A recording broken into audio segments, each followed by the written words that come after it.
Quando ouvi aquelas palavras saindo da boca do pastor Geraldo, senti meu mundo desabar. Não venha mais aqui, Marlúcia. Você não é mais bem-vinda nesta igreja. 23 anos de dedicação, de limpeza, de arrumação, de cuidado com aquele templo, como se fosse minha própria casa. E tudo acabou em um segundo, por causa de uma mentira que manchou meu nome de um jeito que até hoje, aos 59 anos, ainda dói quando lembro.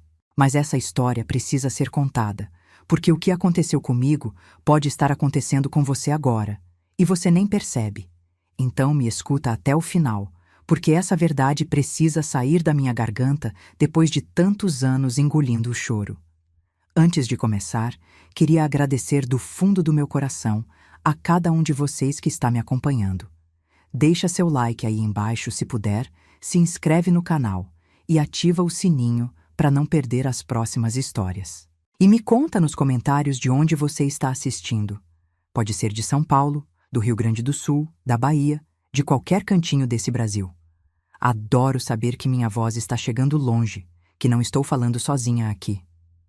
Meu nome é Marlúcia, tenho 59 anos e nasci em 1965 numa cidadezinha do interior de Minas Gerais chamada Três Pontas. Era uma cidade pequena naquela época, dessas onde todo mundo conhece todo mundo, onde as notícias correm mais rápido que vento em dia de tempestade, onde sua reputação é tudo que você tem e se você perde ela, perde tudo junto.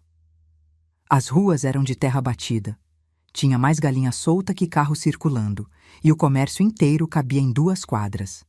A padaria do seu Onofre, o mercadinho da dona Cacilda, a farmácia do doutor Aristides, a loja de tecidos da dona Serafina. Era um mundo simples, onde as portas das casas ficavam abertas o dia inteiro, onde as crianças brincavam na rua até escurecer, onde todo mundo sabia exatamente o que todo mundo estava fazendo a qualquer hora do dia. Cresci vendo minha mãe Palmira acordar todo santo domingo às 5 da manhã para ir para a igreja batista do outro lado da cidade. Ela levantava no escuro, acendia o lampião porque a gente não tinha luz elétrica naquela parte da cidade ainda, esquentava a água no fogão a lenha para fazer café, penteava o cabelo comprido que já tinha alguns fios brancos começando a aparecer, e saía com a Bíblia velha embaixo do braço e aquele sorriso no rosto que eu nunca conseguia entender direito. Como uma mulher que vivia do jeito que a gente vivia, sem dinheiro, sem conforto, com 8 filhos para criar e um marido que bebia mais do que devia, conseguia sorrir daquele jeito. Como ela tinha tanta fé mesmo quando tudo ao redor parecia estar desmoronando. Ela dizia que a igreja era nosso refúgio, nosso porto seguro, o único lugar onde a gente podia encontrar paz de verdade, onde as dificuldades da vida ficavam do lado de fora, pelo menos por algumas horas. Meu pai Osvaldo era um homem de poucas palavras e muitos demônios internos. Trabalhava de sol a sol na lavoura de café do Coronel Expedito. Voltava para casa com as costas doendo, as mãos calejadas, o corpo cansado de uma forma que ia muito além do físico. Nos dias de semana, ele mal falava, comia o que minha mãe colocava na mesa, dava uns conselhos duros para os meninos e ia dormir cedo para acordar de madrugada no dia seguinte. Mas nos finais de semana era diferente. O dinheiro do pagamento queimava no bolso dele até ele encontrar o boteco do Casimiro, e lá ficava até gastar tudo em pinga e jogo de baralho. Voltava tarde da noite cambaleando, às vezes com a camisa rasgada de briga, às vezes com o olho roxo, sempre com aquele cheiro azedo de cachaça que impregnava a casa inteira. Minha mãe nunca reclamava na frente dele, mas eu via ela chorando baixinho no quarto, contando as moedas que tinha escondido no pote de barro para ver se dava para comprar arroz e feijão até o próximo pagamento. Eu tinha 8 irmãos, 5 homens e 3 mulheres. Eu era a terceira na ordem. Vinha depois da Iracema e do Florencio, e antes da Undina, do Urbano, da Cleonice, do Ladislau e do Basílio. Morávamos numa casa de 3 cômodos que meu pai tinha construído com as próprias mãos ao longo de vários anos. Chão de terra batida que minha mãe varria 3 vezes por dia, mas que nunca ficava limpo de verdade. Paredes de taipa que deixavam o vento frio entrar no inverno, telhado de telha velha que pingava em 10 lugares diferentes quando chovia forte. Não tinha banheiro dentro de casa, a gente usava uma casinha lá no fundo do quintal, e para tomar banho era balde e caneca no tanque, com água que a gente buscava no poço que ficava a 2 quadras de distância. A Iracema, minha irmã mais velha, tinha que fazer 3 viagens todo dia, carregando lata d'água na cabeça, e as costas dela ficaram tortas por causa disso. Até hoje, ela tem problema de coluna por causa daqueles anos todos carregando peso. A gente dividia tudo porque não tinha escolha. Roupa, sapato, prato, colher, cobertor, tudo era de todos. Eu usava o vestido que a Iracema tinha usado antes e que antes tinha sido da filha da dona Belmira que tinha dado para minha mãe, e quando eu crescia, passava para Undina. E assim ia. Sapato a gente só usava para ir na escola e na igreja. No resto do tempo, andava descalço para não gastar a sola. Dormíamos todos amontoados, meninas num quarto, meninos no outro, e no inverno a gente se espremia mais ainda para se aquecer, porque cobertor era artigo de luxo que a gente não tinha. Mas tinha amor, sabe? Tinha aquela união que hoje em dia parece que sumiu do mundo. A Iracema cuidava dos pequenos como se fosse mãe deles. O Florencio trabalhava desde os 10 anos ajudando meu pai na lavoura para trazer mais um trocado para casa. Eu ajudava minha mãe com a lavagem de roupa que ela fazia para fora, para conseguir uns cobres extras. Minha mãe lavava roupa para 4 famílias da cidade. A família do prefeito Nicanor, a do dono da farmácia, a da professora Margarida e a do pastor da igreja dela. Ela acordava às 4 da manhã, acendia o fogo embaixo do tacho grande de ferro onde fervia a roupa branca e passava o dia inteiro esfregando, torcendo, passando. As mãos dela eram cheias de calos, rachadas, ásperas como lixa, mas ela nunca reclamava. Dizia que era trabalho honesto, que Deus abençoava quem trabalhava com dignidade, que um dia as coisas iam melhorar. Eu ficava lá, ajudando ela, pendurando roupa no varal, dobrando as peças que secavam, e às vezes ela cantava hinos baixinho enquanto trabalhava, e aquela voz dela meio rouca, mas cheia de sentimento, me acalmava mesmo quando o estômago estava roncando de fome. Eu comecei a ir para a escola com 7 anos, mas não consegui estudar muito porque tinha que ajudar em casa. Fiz até a 4ª série e tive que parar. Minha mãe precisava de ajuda com os pequenos, com a casa, com a lavação de roupa, e não tinha como conciliar tudo.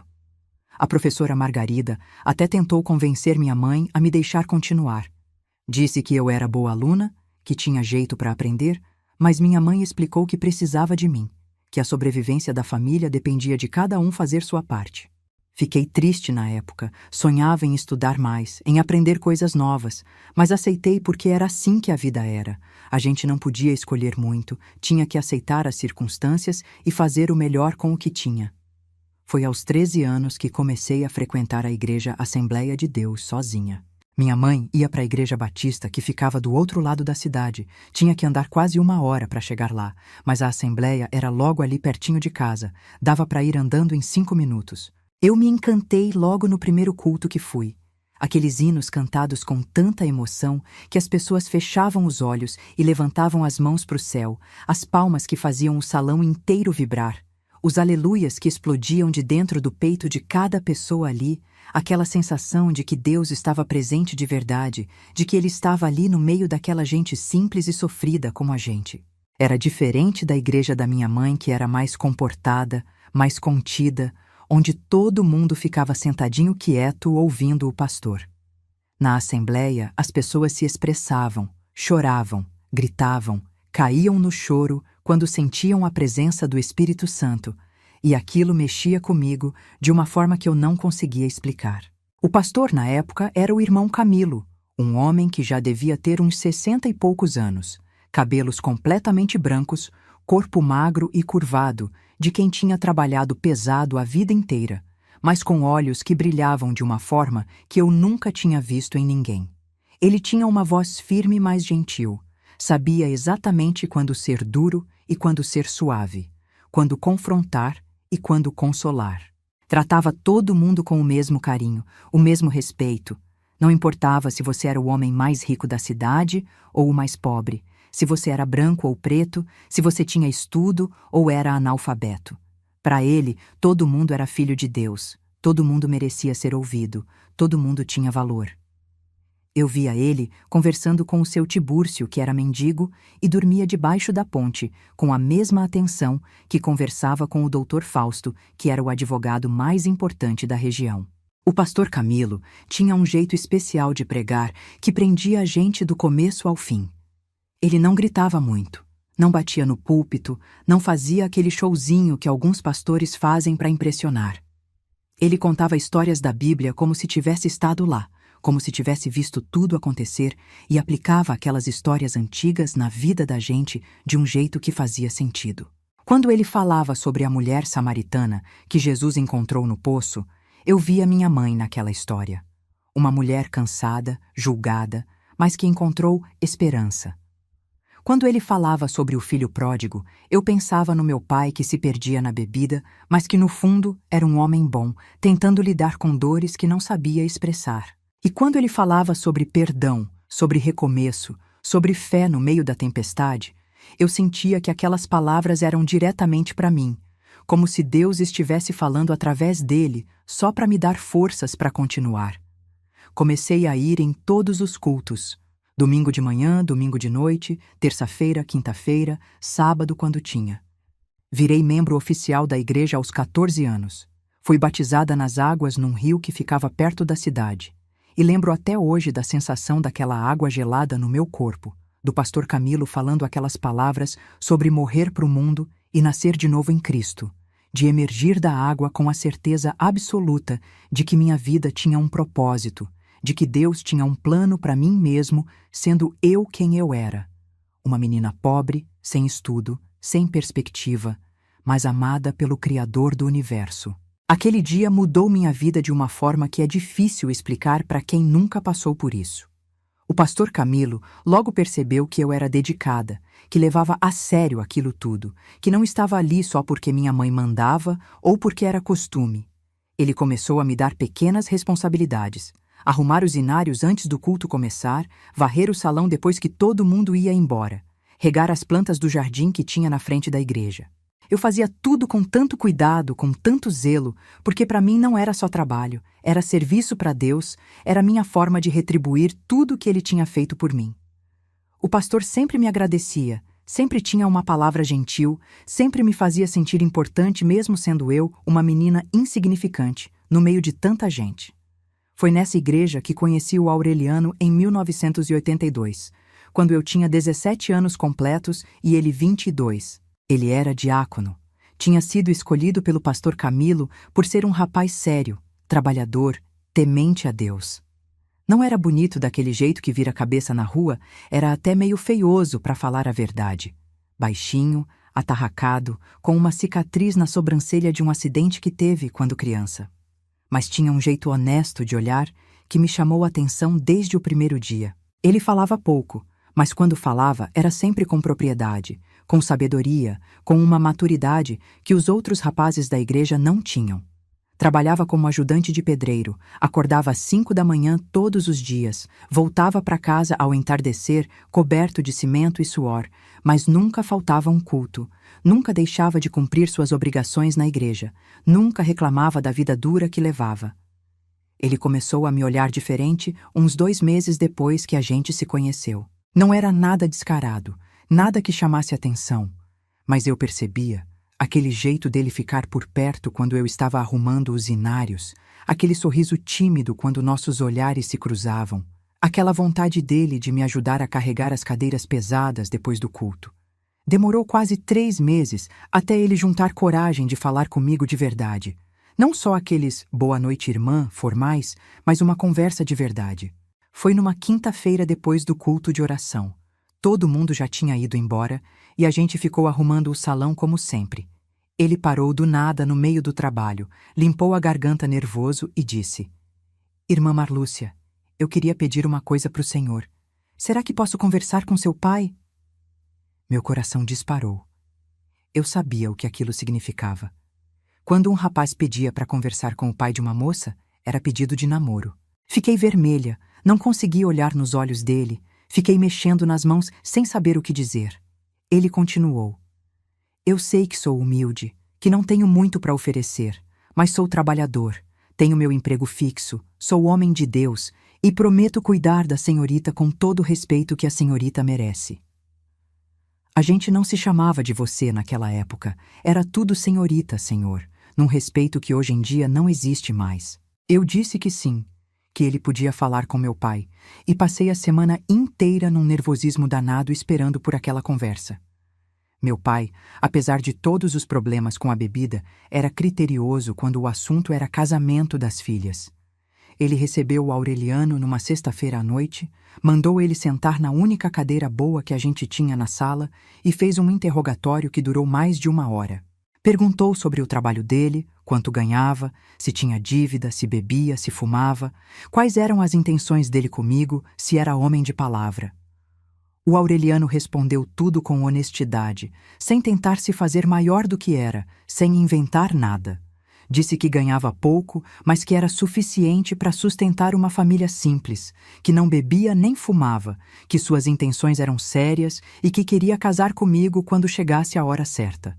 Meu pai ficou em silêncio por uns minutos que pareceram uma eternidade e finalmente disse: "Tá certo, rapaz, pode namorar minha filha. Mas quero tudo no respeito, tudo certinho, nada de safadeza." Começamos a namorar no respeito mesmo, como era de se esperar de um casal de crentes. A gente se via nos cultos, sentava um do lado do outro durante o sermão, mas sempre com distância respeitosa, nunca se tocando além de um cumprimento de mão. Aos domingos, depois do culto da manhã, ele ia lá em casa, sentava na sala sob os olhares atentos da minha mãe, que ficava indo e vindo da cozinha, mas na verdade estava de olho na gente, e a gente conversava sobre tudo, sobre nossos sonhos, nossos planos, sobre como queríamos construir uma família abençoada por Deus. Ele me falava sobre a casa que queria construir um dia. Simples, mas nossa, onde a gente pudesse criar nossos filhos longe das dificuldades que a gente tinha passado. Eu falava sobre como queria ser uma boa esposa, cuidar da casa, educar os filhos nos caminhos do Senhor. O pastor Camilo acompanhava nosso namoro de perto, sempre dando conselhos, sempre zelando para que tudo corresse dentro dos princípios cristãos.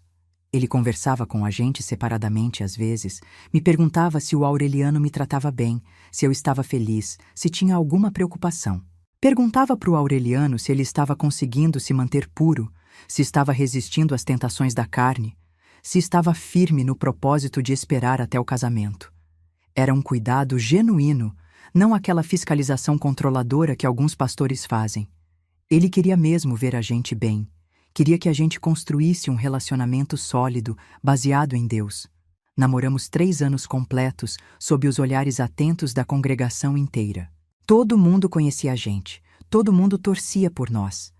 Todo mundo esperava ansioso pelo dia do nosso casamento. E finalmente, em 1985, quando eu tinha 20 anos e ele 25, nos casamos numa cerimônia simples, mas linda na nossa igreja. Eu usei um vestido branco que a irmã Noêmia tinha emprestado, que ela mesma tinha usado no casamento dela, e que era um pouco grande em mim, então a gente teve que fazer uns ajustes às pressas. O Aureliano usava um terno emprestado do irmão Juvenal, que era mais ou menos do tamanho dele. Não tinha dinheiro para flores chiques, então as irmãs da igreja colheram flores dos quintais delas e fizeram os arranjos. Não tinha buffet, cada família levou um prato e a gente fez uma mesa comunitária no salão da igreja mesmo.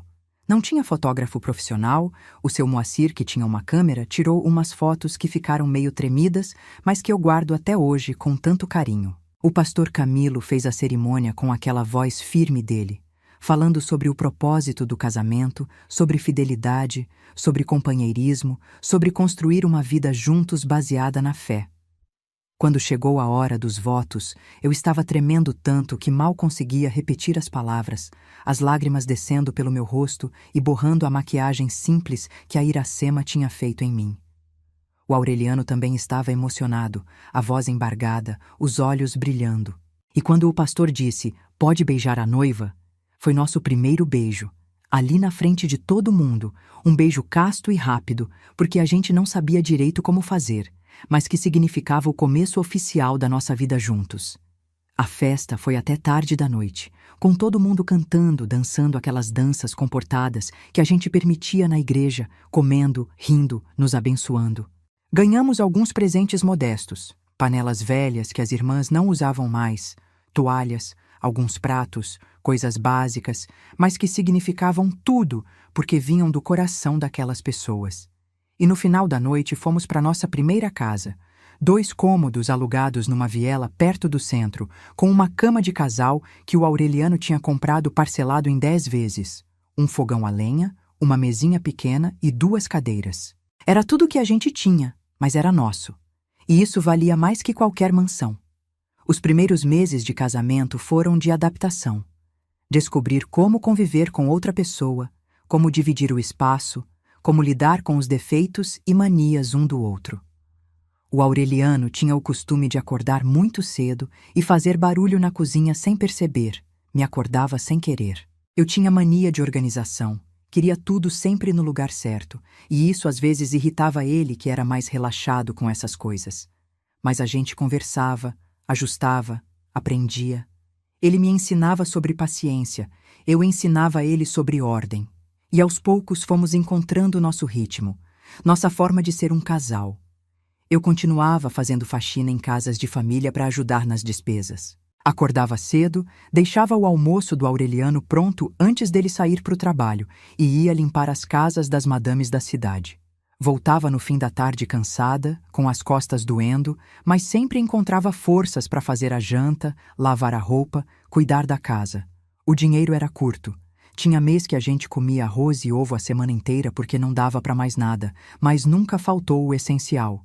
E a gente tinha fé que Deus ia prover, que as coisas iam melhorar com o tempo. A igreja continuava sendo o centro da nossa vida. Todo domingo, terça e quinta, lá estávamos nós, sentados no mesmo banco da terceira fileira que tinha virado nosso lugar fixo.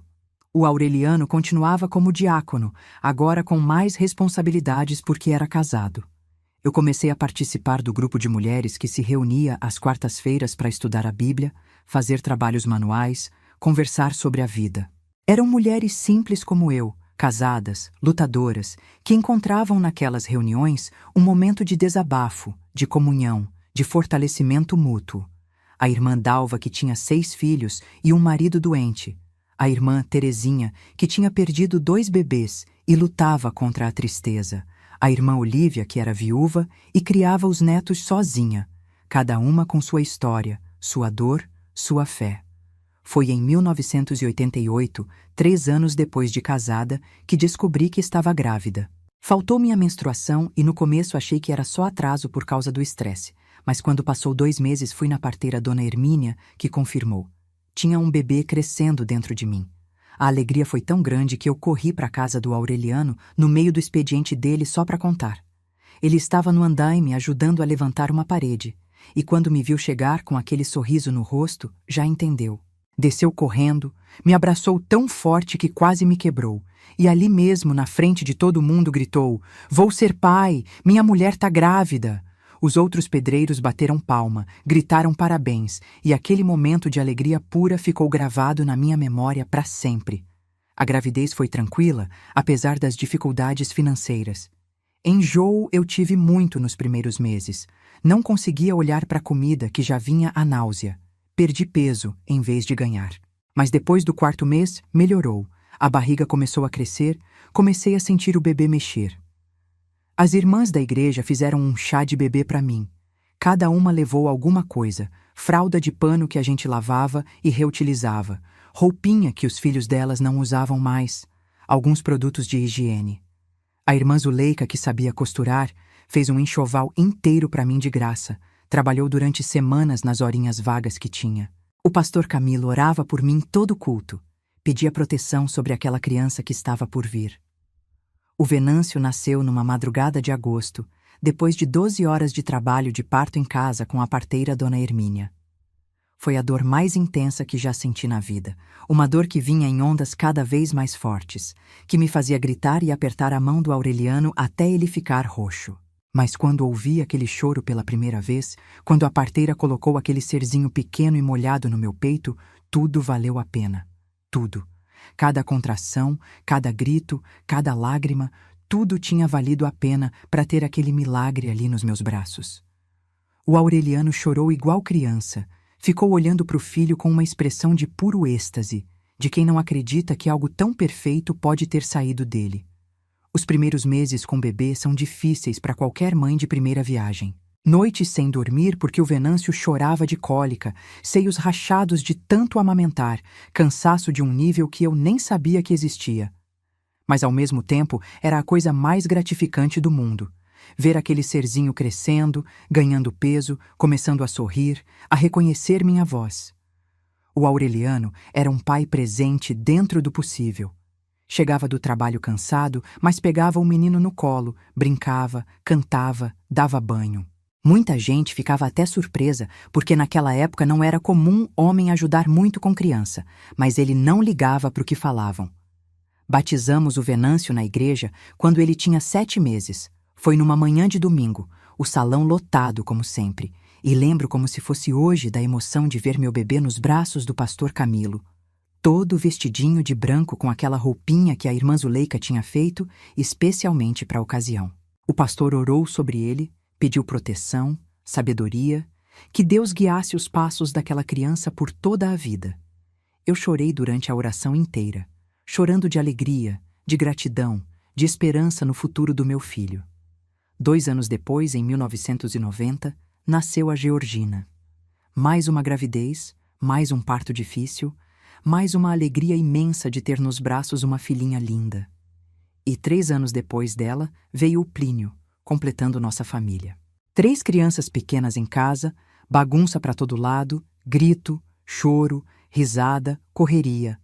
A casa que a gente alugava agora parecia minúscula, mal dava espaço para todo mundo. O Aureliano tinha conseguido um emprego melhor como mestre de obras, ganhava um pouco mais, e a gente começou a sonhar em comprar um terreno, construir nossa casa própria aos poucos. Parecia impossível, mas a gente tinha fé que um dia conseguiria. Eu continuava firme na igreja mesmo com 3 crianças pequenas para cuidar. Era uma ginástica levar todo mundo para o culto, banhar os 3, vestir, arrumar cabelo, fazer sacola com bolacha e brinquedinho para manter eles quietos durante a pregação. Chegava na igreja já exausta antes do culto começar, sentava lá na frente com aquela tropa toda e passava os próximos 60 minutos tentando manter eles comportados. Tinha domingo que não escutava quase nada do sermão, porque estava ocupada demais, apaziguando briga entre irmãos, trocando fralda do Plínio, levando a Georgina no banheiro. Mas eu não faltava, não desistia, porque aquilo era importante para mim. Era o que dava sentido à minha vida. As irmãs da igreja me ajudavam sempre que podiam. A irmã Dalva pegava o Venâncio no colo quando ele estava chorando e eu estava ocupada com os outros 2. A irmã Terezinha levava a Georgina para dar uma volta lá fora quando ela estava muito agitada. A irmã Olívia sempre tinha bala no bolso para distrair as crianças nos momentos críticos. Era uma rede de apoio, uma família que ia além do sangue, e isso me fazia sentir que eu não estava sozinha naquela loucura toda de criar 3 filhos pequenos com poucos recursos. Foi em 1995 que tudo começou a mudar. O pastor Camilo adoeceu em março daquele ano. Começou com uma tosse que não melhorava, foi para o médico e descobriu que era câncer no pulmão em estágio avançado. O médico deu 6 meses de vida para ele, mas o pastor Camilo durou apenas 4. Foi agonizante ver aquele homem que sempre tinha sido tão forte, tão cheio de vida, definhar daquele jeito. A cada domingo, ele estava mais magro, mais pálido, a voz ficando mais fraca, até que não conseguia mais pregar os sermões completos. Os diáconos assumiram as pregações, revezando entre eles, mas não era a mesma coisa. Faltava aquele calor, aquela sabedoria, aquele jeito especial que só o pastor Camilo tinha de fazer a palavra de Deus chegar no coração da gente. Eu ia visitar ele em casa com as crianças, levava uma sopinha que eu fazia e ele sempre me recebia com aquele sorriso mesmo estando sofrendo tanto. Segurava a mão do Venâncio, que tinha 7 anos, e dizia: "Você vai ser um homem de Deus, menino, eu profetizo isso sobre sua vida." Fazia carinho na Georgina, que tinha 5, e dizia: "Essa menina tem o dom de servir, eu vejo isso nela." E pegava o Plínio de 2 anos no colo mesmo sem ter forças, só para sentir aquela vida nova, aquela inocência que contrastava tanto com a morte que estava chegando para ele. Quando ele faleceu foi em julho. numa terça-feira de madrugada. A esposa dele, Dona Genoveva, ligou para alguns membros da liderança avisando, e em questão de horas, a notícia tinha se espalhado pela cidade inteira. O velório foi no salão da própria igreja, porque a funerária da cidade era pequena demais para comportar toda aquela gente que queria se despedir dele. Veio gente de todo lugar, de outras igrejas, de outras cidades, gente que tinha sido abençoada pelo ministério dele ao longo de tantos anos. Tinha fila na porta esperando para entrar, e dentro do salão não tinha onde botar mais uma pessoa. Eu fui com o Aureliano e as crianças, e quando cheguei perto do caixão e vi aquele homem que eu tanto amava e respeitava ali deitado, tão quieto, tão diferente, desabei. Chorei tanto que fiquei rouca. Chorei por ele, pela esposa dele que tinha ficado viúva, pela igreja que tinha ficado órfã, por mim que tinha perdido um pai espiritual. O Aureliano tentava me consolar, mas ele mesmo estava chorando. Todo mundo ali estava chorando. Era uma dor coletiva que tomava conta daquele espaço. O enterro foi no dia seguinte, e metade da cidade compareceu. O cortejo saiu da igreja e foi até o cemitério que ficava a uns 2 quilômetros dali, e tinha tanta gente acompanhando que parecia procissão. Cantaram hinos durante todo o caminho, hinos que o pastor Camilo amava, que ele tinha cantado tantas vezes durante sua vida. Quando baixaram o caixão e começaram a jogar terra em cima, senti como se estivessem encerrando uma era, como se algo precioso tivesse acabado e nunca mais fosse voltar. E de certa forma, era isso mesmo. Aquela igreja que a gente conhecia, aquele jeito de ser comunidade, aquele cuidado genuíno uns com os outros, tudo aquilo ia mudar. A gente só não sabia ainda o quanto. Ficamos 3 meses sem pastor fixo. Vários pregadores visitantes vieram assumir os cultos de domingo, cada um com seu estilo, seu jeito de pregar, mas nenhum ficava. A liderança da denominação estava procurando alguém para assumir de forma permanente, e enquanto isso, a igreja ia meio que no piloto automático. Os diáconos cuidavam da administração, as irmãs cuidavam da limpeza e organização, os grupos continuavam se reunindo, mas faltava aquela figura central, aquela liderança espiritual que mantinha tudo coeso. Começaram a aparecer algumas divisões que antes o pastor Camilo conseguia mediar. Uns queriam mudar o estilo de louvor, outros queriam manter do jeito antigo, uns achavam que a igreja precisava crescer mais e ser mais agressiva na evangelização, outros preferiam manter aquele jeito mais intimista. Eram pequenas rachaduras que iam se formando na estrutura, nada grave ainda. Mas a gente percebia que as coisas não estavam tão harmoniosas quanto antes. Foi em agosto de 1995 que o pastor Geraldo chegou. Lembro do domingo que ele foi apresentado para a congregação. Um homem alto, forte, devia ter uns 40 e poucos anos, cabelo preto bem penteado com gel, terno cinza bem cortado, que contrastava com os ternos simples e meio largos que o pastor Camilo usava. Ele subiu no púlpito com uma presença imponente, abriu a Bíblia com um gesto teatral e começou a pregar sobre vitória, sobre prosperidade, sobre como Deus queria nos abençoar, mas a gente precisava estar preparado para receber as bênçãos. Falava alto, gesticulava muito, andava de um lado para o outro do púlpito, usava exemplos da vida moderna que a gente não estava acostumado a ouvir na igreja. Falou sobre carros, sobre casas, sobre negócios, sobre como a fé precisava se manifestar em conquistas materiais também. Algumas pessoas amaram, principalmente os mais jovens que acharam aquilo tudo renovador, moderno, diferente. Outras ficaram desconfortáveis, principalmente os mais velhos que estavam acostumados com o estilo mais sóbrio do pastor Camilo. Ele veio de Belo Horizonte, de uma igreja grande que tinha mais de 1000 membros, com estrutura profissional, banda de louvor com instrumentos modernos, sistema de som potente. Ele contava isso com um certo orgulho, deixando claro que tinha experiência com igrejas maiores e mais organizadas que a nossa. Trouxe a família com ele. A esposa Eunice, que era uma mulher alta, magra, sempre muito bem vestida com roupas que claramente não eram compradas nas lojinhas da nossa cidade, e 2 filhos adolescentes, o Urbano de 15 anos e a Marlene de 13. A família inteira tinha aquele ar de superioridade sutil, como se tivessem descido de categoria ao virem para uma cidade pequena como a nossa. A irmã Eunice mal sorria. Cumprimentava as pessoas com educação, mas sem calor, sem aquele abraço apertado e genuíno que a dona Genoveva, esposa do falecido pastor Camilo, sempre dava em todo o mundo. Nas primeiras semanas, ele observou muito, fez poucas mudanças, foi conhecendo as pessoas, entendendo como a igreja funcionava. Conversou com cada diácono individualmente, perguntou sobre as finanças, sobre os grupos, sobre os membros mais ativos. O Aureliano teve uma conversa de quase 2 horas com ele num sábado de tarde. Voltou para casa dizendo que o pastor parecia muito capacitado, muito preparado, que tinha boas ideias para fazer a igreja crescer. Eu ainda estava receosa, ainda comparava tudo com o pastor Camilo, ainda sentia falta daquele jeito paternal e acolhedor. Mas tentei dar uma chance, tentei não julgar antes da hora, tentei acreditar que Deus tinha enviado aquele homem para nos liderar nessa nova fase. A primeira mudança grande veio no 2º mês. Ele estabeleceu o Conselho de Diáconos Oficial, com reuniões mensais, atas, regimentos, tudo muito organizado e formal. O Aureliano foi escolhido para fazer parte, junto com outros 6 homens da igreja. Criou também o Conselho Fiscal para cuidar do dinheiro, porque, segundo ele, a igreja precisava ter transparência financeira, prestação de contas, tudo registrado direitinho. Começou a divulgar quanto entrava de dízimo e oferta todo mês, quanto era gasto com conta de luz, água, manutenção.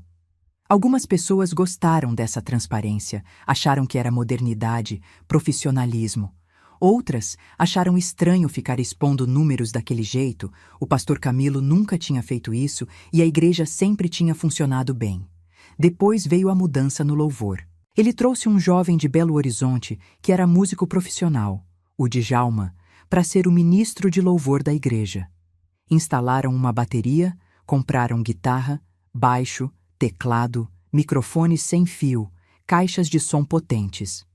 Os hinos antigos do inário foram sendo gradualmente substituídos por músicas novas, animadas, com refrão repetitivo que a galera cantava batendo palma e pulando.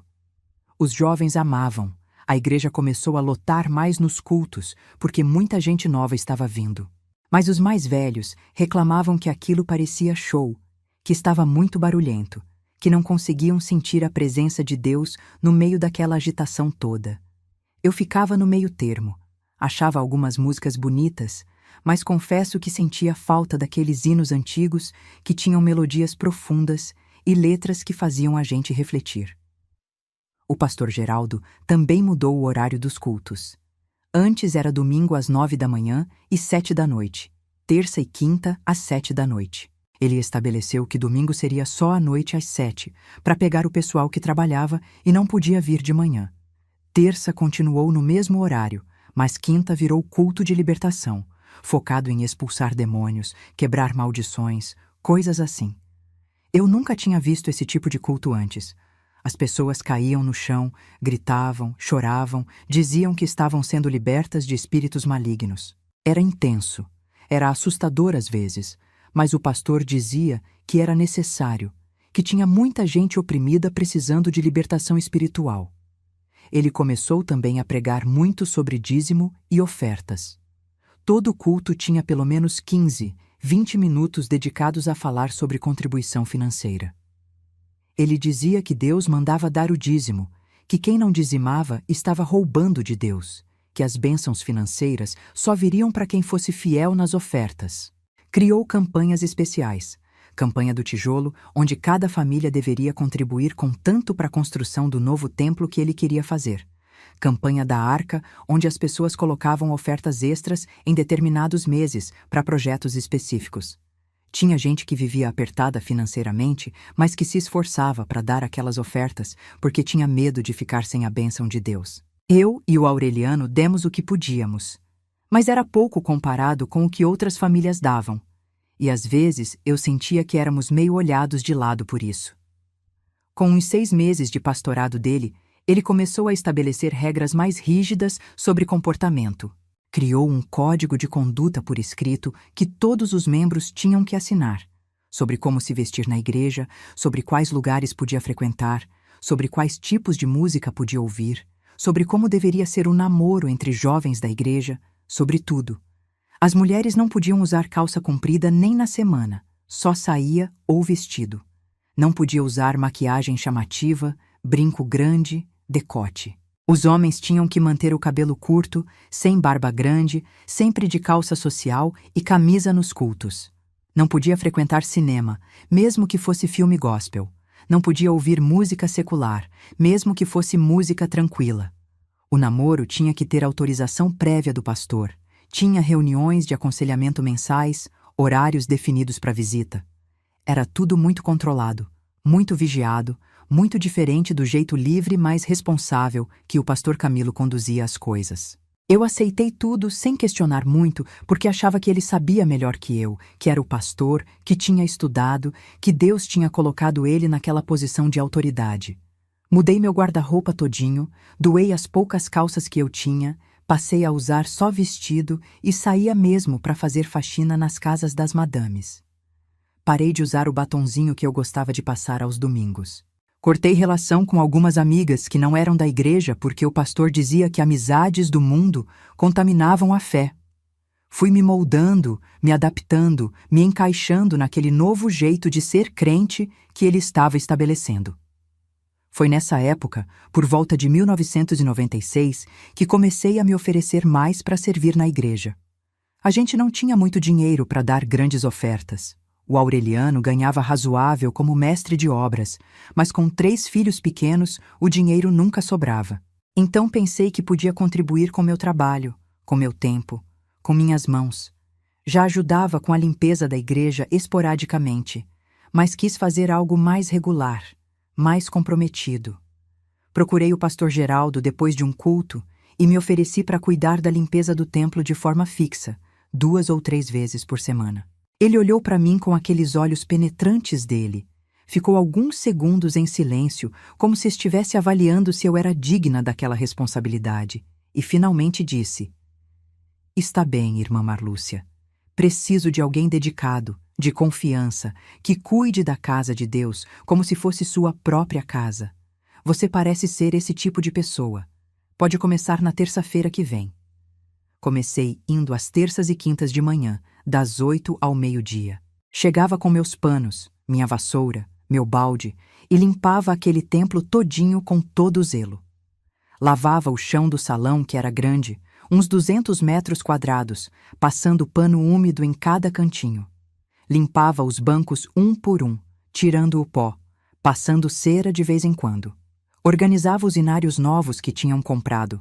Ajeitava as bíblias que ficavam espalhadas. Limpava os banheiros que ficavam nos fundos, esfregando o vaso, a pia, o chão, deixando tudo brilhando. Tirava o pó dos ventiladores, limpava as janelas por dentro e por fora, varria a calçada, regava as plantas do jardim que tinham na entrada. Fazia tudo com amor, com dedicação, cantando hinos baixinho enquanto trabalhava, sentindo que estava servindo a Deus através daquele trabalho manual. O pastor Geraldo sempre chegava lá pelo meio-dia, quando eu já estava terminando. Ele tinha um escritório dentro da igreja, onde ficava estudando, preparando sermões, atendendo pessoas. No começo ele mal falava comigo além de um "bom dia, irmã" e um "obrigado pelo trabalho". Mas com o tempo, começou a puxar conversa, perguntar como estava minha família, se eu estava precisando de alguma coisa. Eu respondia sempre com respeito, sempre chamando ele de pastor, sempre mantendo aquela distância apropriada entre ovelha e líder espiritual. Ele me pedia às vezes para fazer coisas extras. Lavar as toalhas do altar que ficavam sujas de pó, passar as camisas que ele usava para pregar, porque a irmã Eunice estava muito ocupada com os filhos e com os trabalhos da igreja. Preparar um café quando tinha reunião de liderança. Eu aceitava tudo sem questionar porque achava que era meu papel como serva, como alguém que tinha se oferecido voluntariamente para trabalhar na casa de Deus. Não via problema nenhum em lavar roupa do pastor. Afinal, eu lavava roupa para as madames da cidade e ganhava por isso. Fazer de graça para o meu líder espiritual era no mínimo um privilégio. Não via problema em preparar café, em organizar a sala de reuniões, em ficar além do horário quando ele pedia.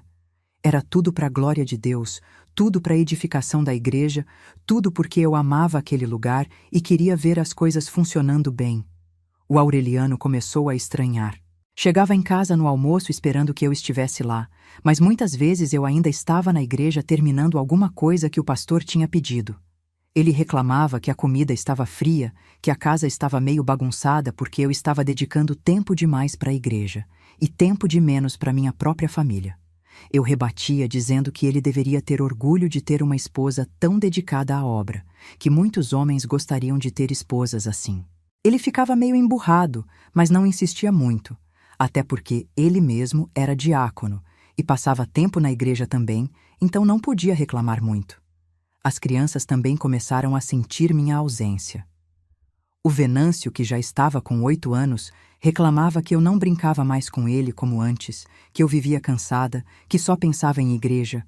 A Georgina chorava quando eu saía de manhã cedo, queria que eu ficasse com ela. O Plínio, que tinha só 3 anos, ficava grudado na minha saia quando eu estava em casa, como se tivesse medo que eu fosse embora e não voltasse mais. Minha mãe, que morava perto e passava em casa de vez em quando, me alertou. Marlúcia, toma cuidado para não negligenciar tua família por causa de igreja. Deus quer que você seja esposa e mãe primeiro, depois serva da igreja. Mas eu não ouvia. Achava que ela estava sendo antiquada, que não entendia a importância do trabalho que eu estava fazendo. Os meses foram passando e minhas responsabilidades na igreja foram aumentando. O pastor Geraldo começou a me pedir para ir também aos sábados, porque a igreja estava recebendo muitos visitantes e precisava estar sempre impecável. Comecei a ir 4 vezes por semana, sacrificando meu único dia de folga, que era o sábado, quando eu fazia as compras da semana, levava as crianças no parque, tinha aquele tempo em família que é tão importante. Mas eu reorganizei minha rotina. Fazia as compras de noite depois do culto de quinta, as crianças iam junto comigo mesmo com sono, e o parque ficou para segundo plano porque, afinal, tinha coisas mais importantes que lazer. Tinha a obra de Deus que precisava ser feita.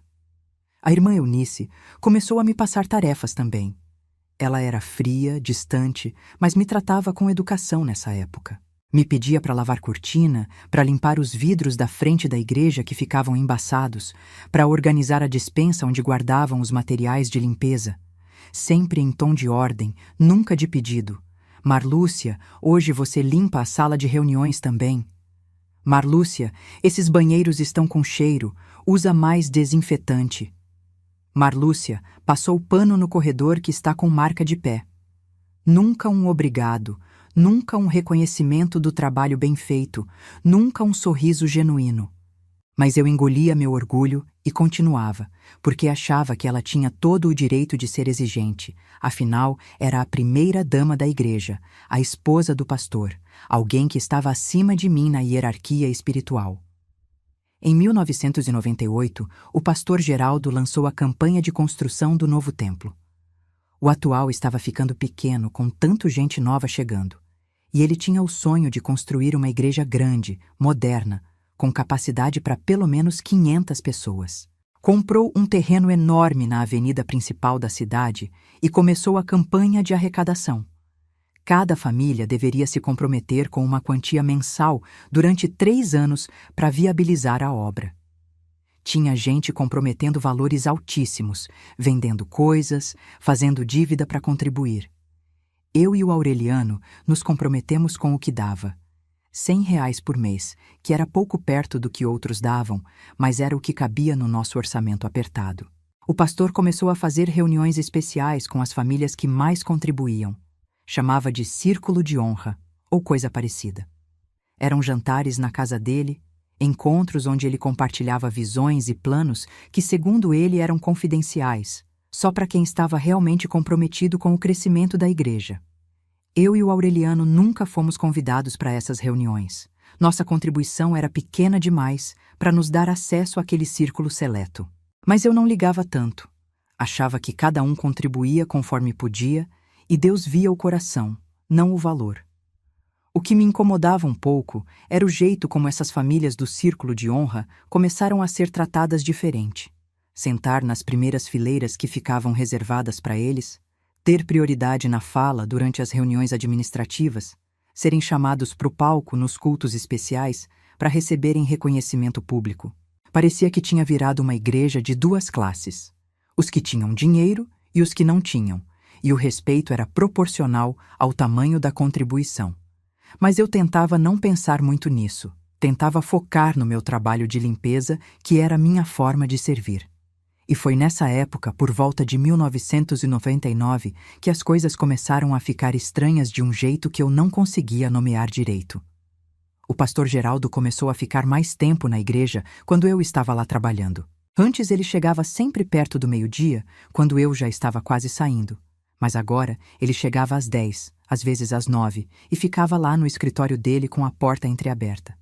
De vez em quando ele saía, ia até onde eu estava limpando, puxava conversa sobre coisas aleatórias, como estava o tempo, se eu tinha visto o jogo na televisão, comentários sobre política. Eu achava estranho porque o pastor Camilo nunca tinha feito isso. Ele mantinha uma distância profissional, mas pensei que talvez fosse só o jeito diferente de cada um, que o pastor Geraldo era mais jovem e mais informal. Ele começou a fazer elogios que me deixavam desconfortável. Dizia que eu era muito dedicada, que ele nunca tinha visto alguém limpar tão bem, que eu era um exemplo de serva fiel. No começo, achei que era só reconhecimento pelo trabalho. E confesso que me sentia bem, porque nunca recebia reconhecimento da irmã Eunice. Mas os elogios foram ficando mais pessoais. Que eu era muito bonita para minha idade, que o Aureliano era um homem de sorte, que eu tinha um sorriso lindo. Isso me deixava sem saber como reagir. Eu agradecia meio sem graça e voltava para o trabalho, mas ficava aquele clima esquisito no ar. Contei para o Aureliano uma vez, meio de brincadeira, que o pastor tinha elogiado meu sorriso, e ele ficou sério, franzindo a testa, mas não disse nada, só ficou meio pensativo. Em outubro daquele ano, o pastor me pediu para começar a limpar a casa pastoral também. Disse que a irmã Eunice estava sobrecarregada com os trabalhos da igreja, com os adolescentes que eram problemáticos e que precisava de ajuda com a casa. Ofereceu-me pagar um valor simbólico, R$ 50 por semana, o que para mim era dinheiro bom, considerando que era só mais um dia de trabalho. Aceitei sem pensar muito, achando que era uma oportunidade de ajudar e ainda ganhar um extra. A casa pastoral ficava ao lado da igreja. Era uma casa grande de 3 quartos que a denominação tinha comprado para o pastor morar. Comecei a ir às sextas-feiras de manhã, limpava a casa inteira. Sala, cozinha, banheiros, quartos. A irmã Eunice geralmente saía logo cedo, ia fazer visitas ou resolver coisas da igreja, e me deixava sozinha lá trabalhando. O pastor Geraldo também ficava em casa nas sextas, porque, segundo ele, era o dia que ele separava para estudo e oração. Ele ficava no escritório dele, que era um dos quartos convertido, com a porta fechada a maior parte do tempo. Mas de vez em quando saía, ia na cozinha tomar água e sempre parava para conversar comigo. As conversas foram ficando mais longas, mais íntimas, de uma forma sutil. Ele perguntava sobre meu casamento, se eu era feliz, se o Aureliano me tratava bem, se a gente tinha uma boa vida conjugal. Eu respondia de forma vaga, sem entrar em detalhes, porque achava aquelas perguntas invasivas demais, mas ao mesmo tempo não queria ser rude com ele porque era meu pastor, minha autoridade espiritual. Ele falava da vida dele também, que o casamento dele era difícil, que a irmã Eunice era muito focada nos filhos e deixava ele de lado, que ele se sentia sozinho às vezes mesmo estando rodeado de tanta gente. Teve um dia que ele sentou na mesa da cozinha enquanto eu lavava a louça e ficou me observando trabalhar. Disse que eu tinha mãos bonitas, delicadas, que era admirável como eu cuidava de tudo com tanto capricho. Senti um arrepio na espinha, daqueles que a gente sente quando algo não está certo, quando o instinto está gritando para a gente se afastar. Mas eu ignorei aquele sentimento porque achava que estava sendo paranoica, que era só gentileza dele, que eu estava interpretando errado. Terminei a louça rapidinho, inventei que precisava ir embora mais cedo porque tinha compromisso e saí de lá com o coração acelerado sem entender direito por quê. Contei para minha mãe sobre aquele episódio quando fui visitar ela num domingo. Ela me olhou com aqueles olhos sábios dela que tinham visto tanta coisa na vida. Segurou minhas mãos e disse: "Minha filha, toma cuidado. Homem é homem, pastor ou não. Você está se colocando numa situação perigosa ficando sozinha com ele daquele jeito. O diabo procura brechas e você está abrindo uma brecha grande. Fiquei ofendida na hora. Disse que ela estava sendo absurda, que o pastor era homem de Deus, que jamais faria algo inadequado, que ela estava colocando maldade onde não tinha. Ela só balançou a cabeça e disse: "Eu avisei. Espero estar errada, mas eu avisei." Saí de lá irritada, achando que ela estava vendo problema onde não existia. Mas as coisas continuaram ficando estranhas. O pastor começou a me mandar mensagens no celular. Naquela época, celular já estava ficando mais comum. Eu tinha ganhado um aparelho simples do Aureliano no aniversário. As mensagens eram sempre sobre trabalho no começo. "Amanhã não precisa limpar o escritório. Vou estar usando ele o dia todo. Pode chegar um pouco mais tarde na sexta." Coisas assim. Mas foram evoluindo para mensagens mais pessoais. "Estava pensando em você hoje durante a oração. Obrigado por ser tão dedicada, você é especial. Deus te abençoe ricamente por tudo que faz." Eu respondia sempre de forma curta e formal, mas ele continuava mandando, às vezes à noite, às vezes de madrugada. O Aureliano viu uma vez, perguntou por que o pastor estava mandando mensagem àquela hora, e eu disse que era sobre trabalho da igreja. Ele não pareceu convencido, mas não insistiu. A situação chegou num ponto crítico, numa sexta-feira de dezembro, perto do Natal de 1999. Eu estava na casa pastoral limpando como sempre. A irmã Eunice tinha saído para fazer compras para o almoço de Natal da igreja, e o pastor estava no escritório. Eu estava passando pano na sala quando ele saiu e sentou no sofá. Me chamou para sentar e conversar um pouco. Disse que não, que precisava terminar o trabalho, mas ele insistiu. Disse que era só 5 minutinhos, que queria falar uma coisa importante comigo. Sentei na ponta do sofá, mantendo distância, com o pano de chão ainda na mão. Ele começou a falar sobre como era grato por mim, como eu era importante para o funcionamento da igreja, como ele não sabia o que faria sem mim, e então, do nada, colocou a mão no meu joelho. Gelei completamente. Olhei para a mão dele no meu joelho, olhei para o rosto dele que tinha uma expressão que eu nunca tinha visto antes, uma mistura de desejo e oportunismo, e senti náusea. Me levantei num pulo, derrubando o balde de água suja que estava do meu lado, e disse com a voz tremendo: "Pastor, isso não está certo. Eu preciso ir embora." Ele também se levantou, tentou me acalmar, disse que eu tinha entendido errado, que era só um gesto de carinho fraternal, que eu estava sendo dramática. Mas eu vi nos olhos dele que não tinha sido isso, que a intenção era outra, e aquilo me assustou profundamente. Peguei minhas coisas e saí correndo daquela casa, nem limpei a água que tinha derramado, só queria sair dali o mais rápido possível. Cheguei em casa tremendo, chorando, confusa. O Aureliano ainda não tinha voltado do trabalho, as crianças estavam na escola. Sentei na cozinha e fiquei ali tentando processar o que tinha acontecido. Será que eu tinha entendido errado mesmo? Será que era só um gesto inocente e eu que estava com a cabeça poluída? Mas não. Eu sabia que não era. Eu tinha visto aquele olhar. Tinha sentido a intenção naquele toque. O homem que eu respeitava como líder espiritual, que eu via como representante de Deus, tinha acabado de cruzar uma linha que nunca deveria ter sido cruzada. E o pior, eu estava sozinha naquilo. Não podia contar para ninguém, porque quem ia acreditar em mim contra a palavra dele? Ele era o pastor, respeitado, admirado, homem de Deus. Eu era só uma faxineira, uma ovelha comum, ninguém importante. Pensei em contar para o Aureliano quando ele chegasse, mas tive medo da reação dele. Ele podia confrontar o pastor, causar um escândalo, ou pior, podia duvidar de mim, achar que eu tinha provocado de alguma forma. Decidi ficar quieta, apenas parar de trabalhar na casa pastoral. Mandei uma mensagem para o pastor dizendo que não poderia mais limpar a casa dele porque estava com muito serviço nas casas das madames e não dava para conciliar. Ele respondeu na mesma hora: "Que pena, irmã Marlúcia. Mas entendo. Então continuamos com a limpeza da igreja normalmente?" Respondi que sim, porque afinal a igreja era diferente, tinha gente indo e vindo, era menos arriscado. Mas as coisas mudaram entre nós depois daquilo. Ele ficou mais frio comigo, menos gentil, parou com os elogios. As mensagens no celular cessaram completamente. E eu percebia ele me olhando de um jeito diferente durante os cultos, um misto de ressentimento e algo que parecia quase ameaçador. Comecei a ficar desconfortável na igreja, aquele lugar que tinha sido meu refúgio por tantos anos começou a parecer perigoso.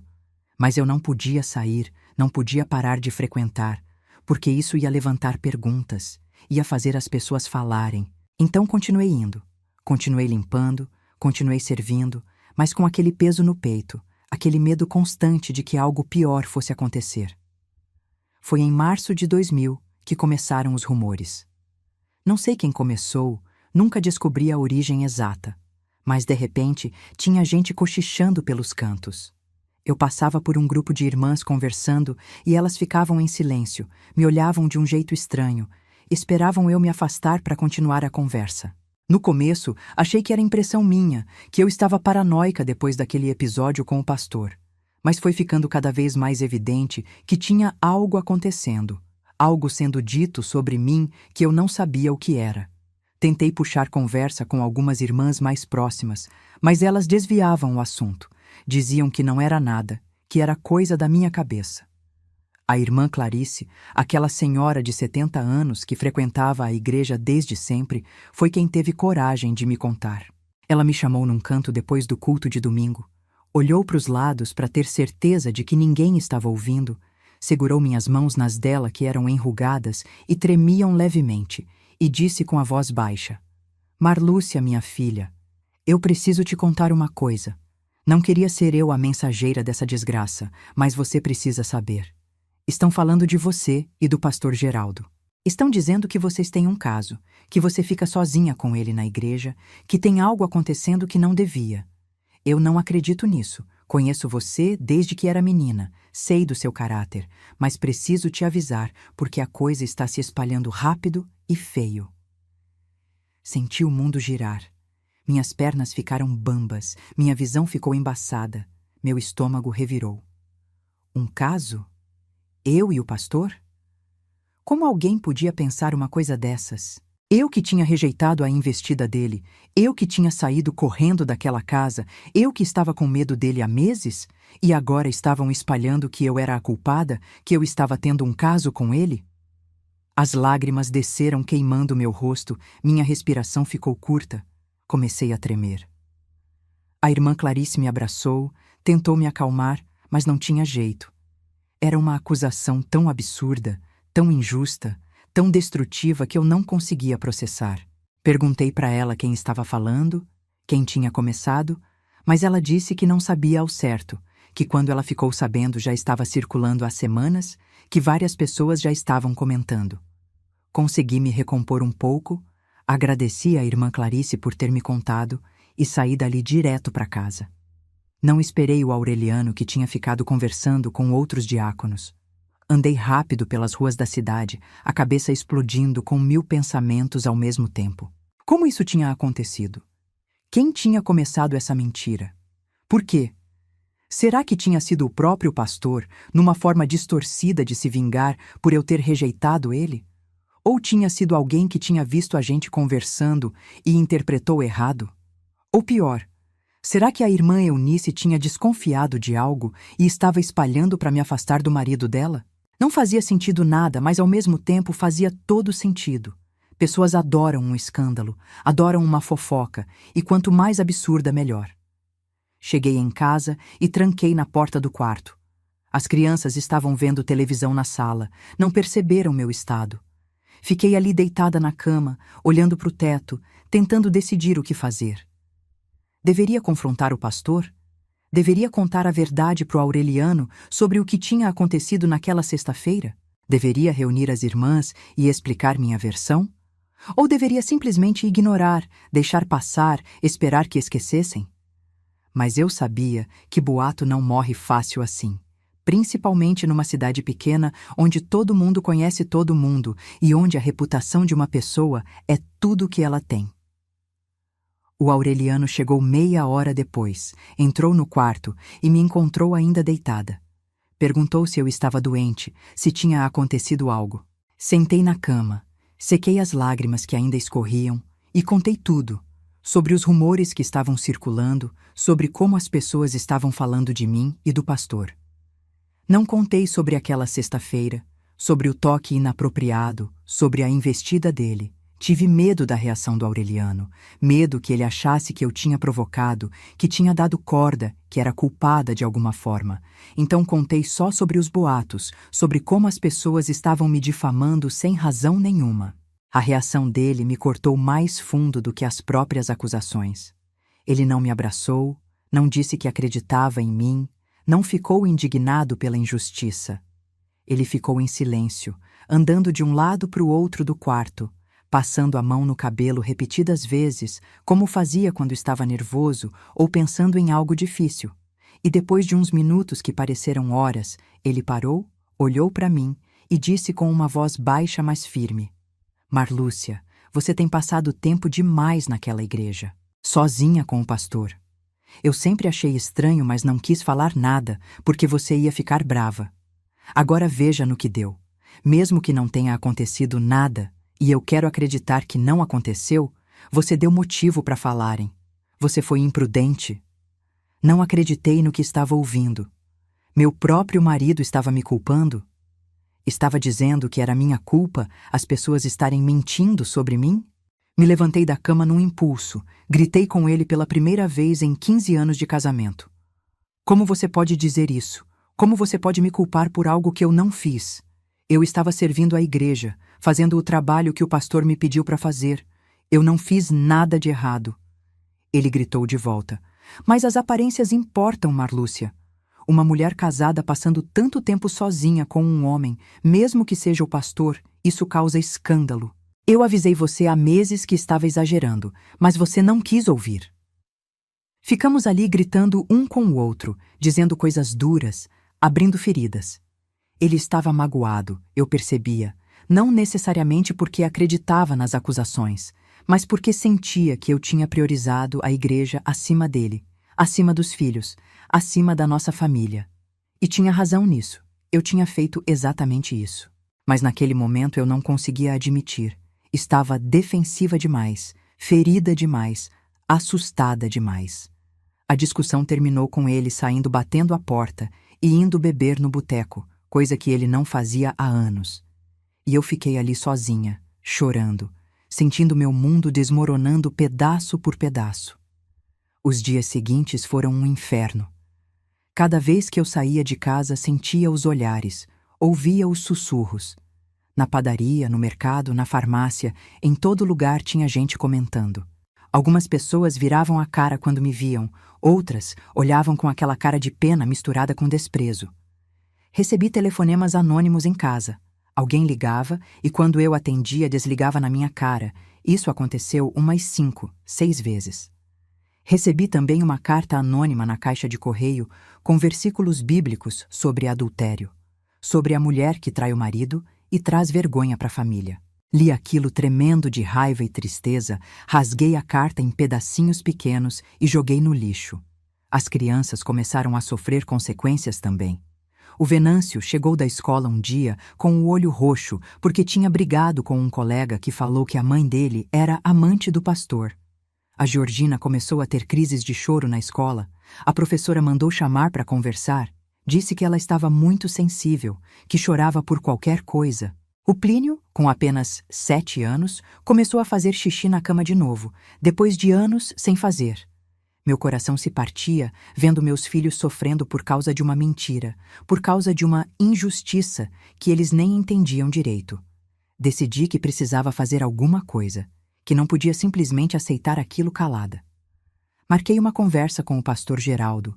Mandei mensagem dizendo que precisava falar com ele urgentemente sobre os rumores. Ele respondeu que me receberia numa terça-feira de manhã no escritório da igreja. Cheguei no horário marcado com o coração acelerado, as mãos suando, ensaiando mentalmente o que ia dizer.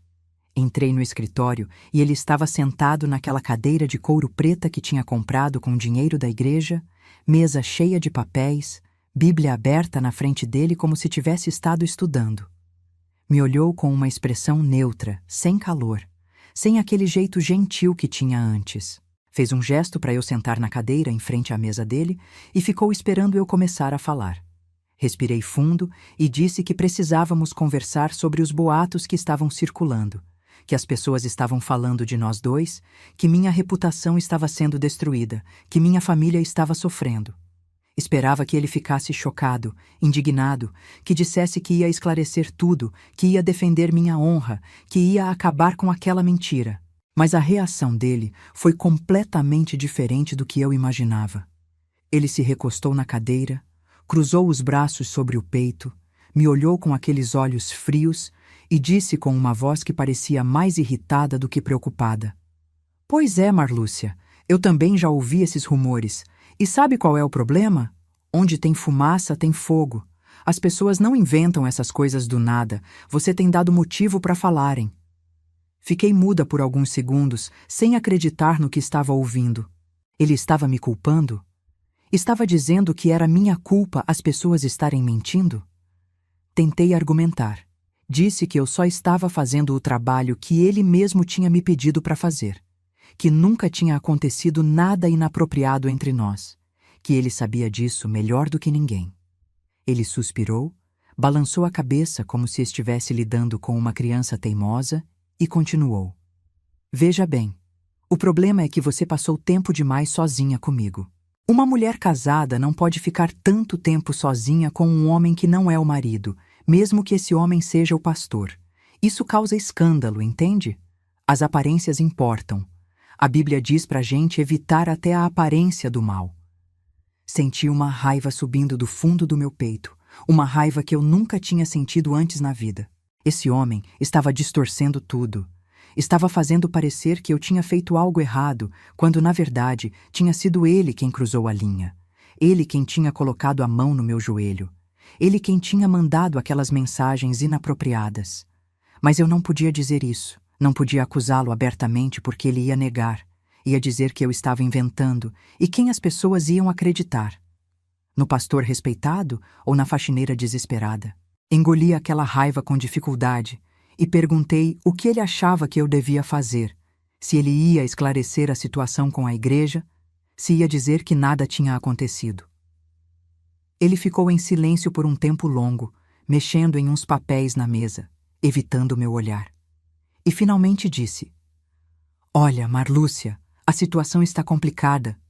Minha esposa está muito incomodada com esses boatos. Os diáconos estão me questionando.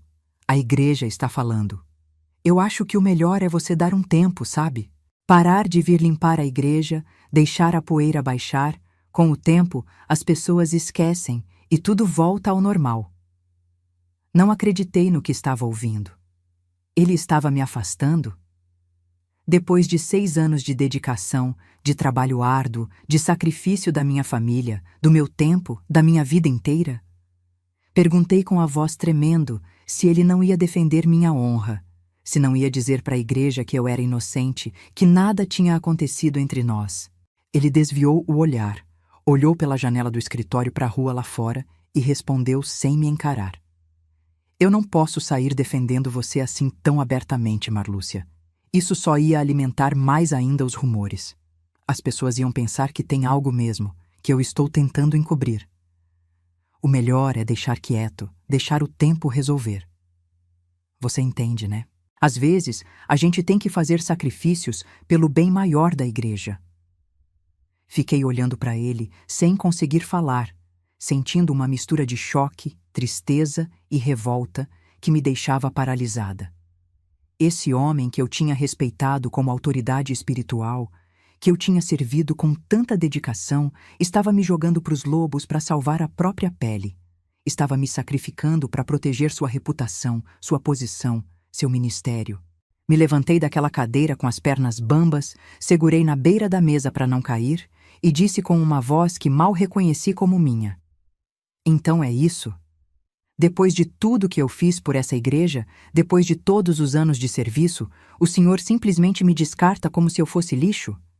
Não vai me defender, não vai esclarecer nada, só vai deixar meu nome ser arrastado na lama?"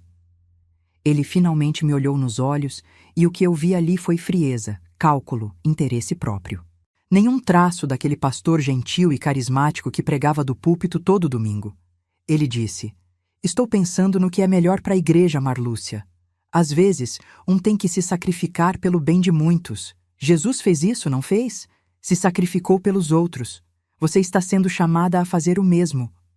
Saí daquele escritório cambaleando, sem conseguir acreditar que ele tinha realmente comparado minha situação com o sacrifício de Jesus. Era uma blasfêmia, uma distorção grotesca da verdade.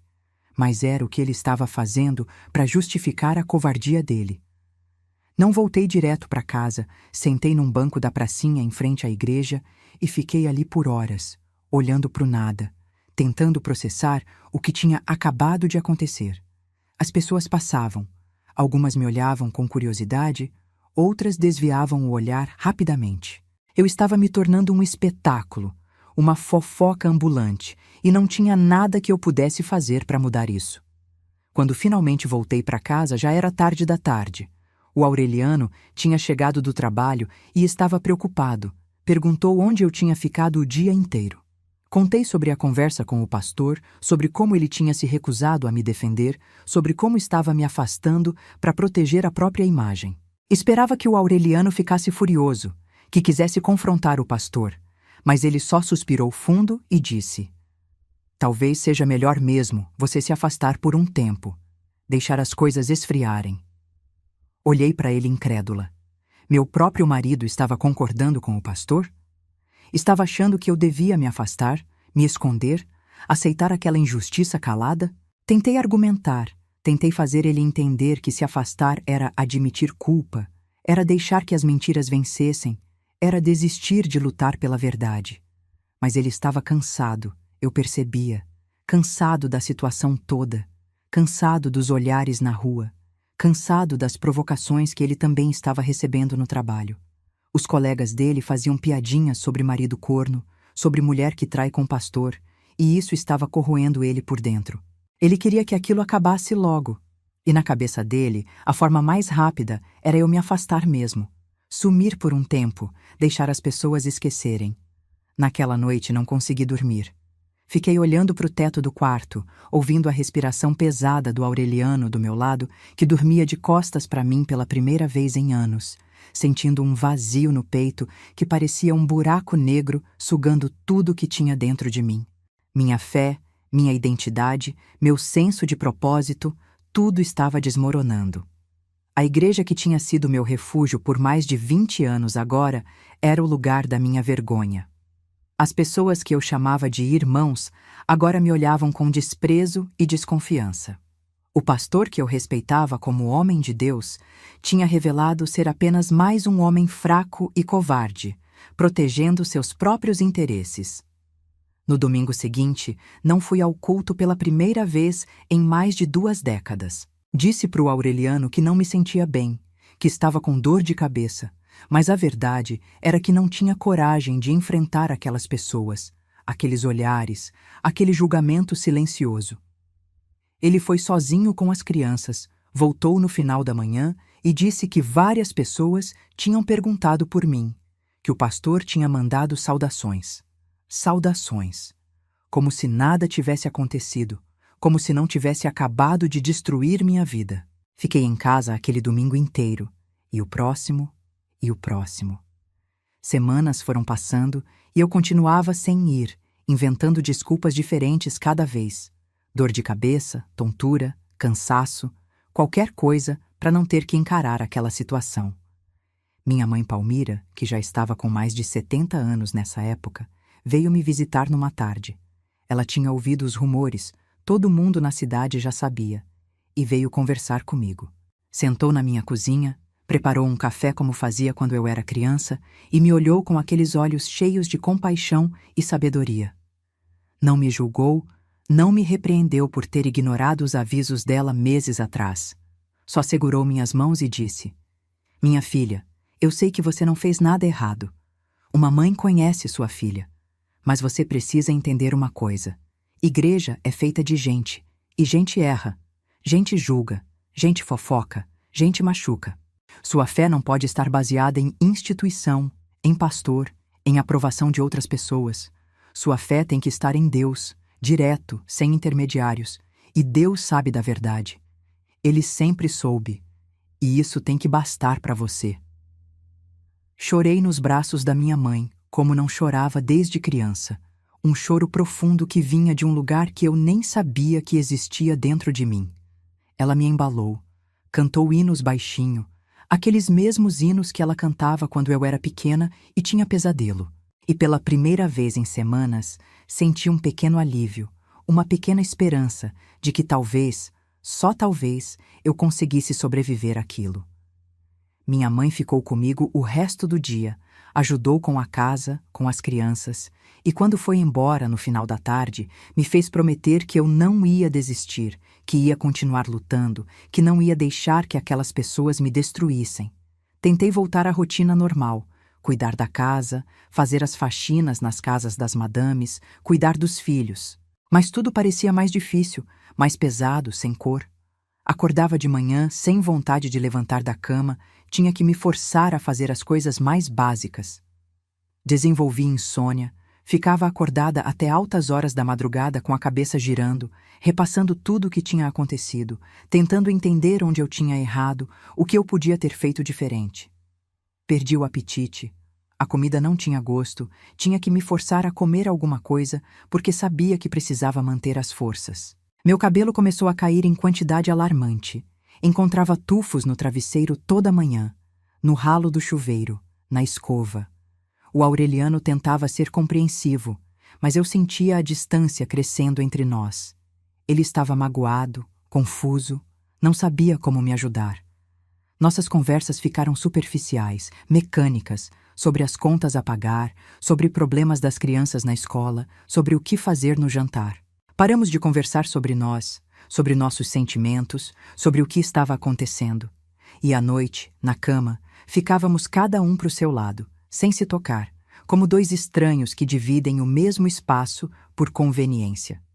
A intimidade que a gente tinha construído ao longo de 15 anos de casamento estava se esvaindo, e eu não sabia como recuperar. Foi a irmã Clarice que me ligou 2 semanas depois daquela conversa no escritório do pastor. Disse que tinha algo importante para me contar. Perguntou se podia passar na minha casa. Quando ela chegou, vinha com uma expressão grave no rosto enrugado. Sentou na sala, aceitou o café que ofereci e, depois de alguns minutos de conversa sobre amenidades, foi direto ao ponto. Marlúcia, a situação piorou. O pastor chamou uma reunião com a liderança da igreja ontem à noite. Estava lá meu genro, que é diácono, ele me contou tudo. O pastor disse que você estava causando divisão na igreja, que sua presença estava trazendo escândalo, que seria melhor você procurar outra congregação para frequentar. Eles votaram, minha filha. Votaram para te afastar oficialmente da igreja. Senti como se tivesse levado um soco no estômago. Votaram?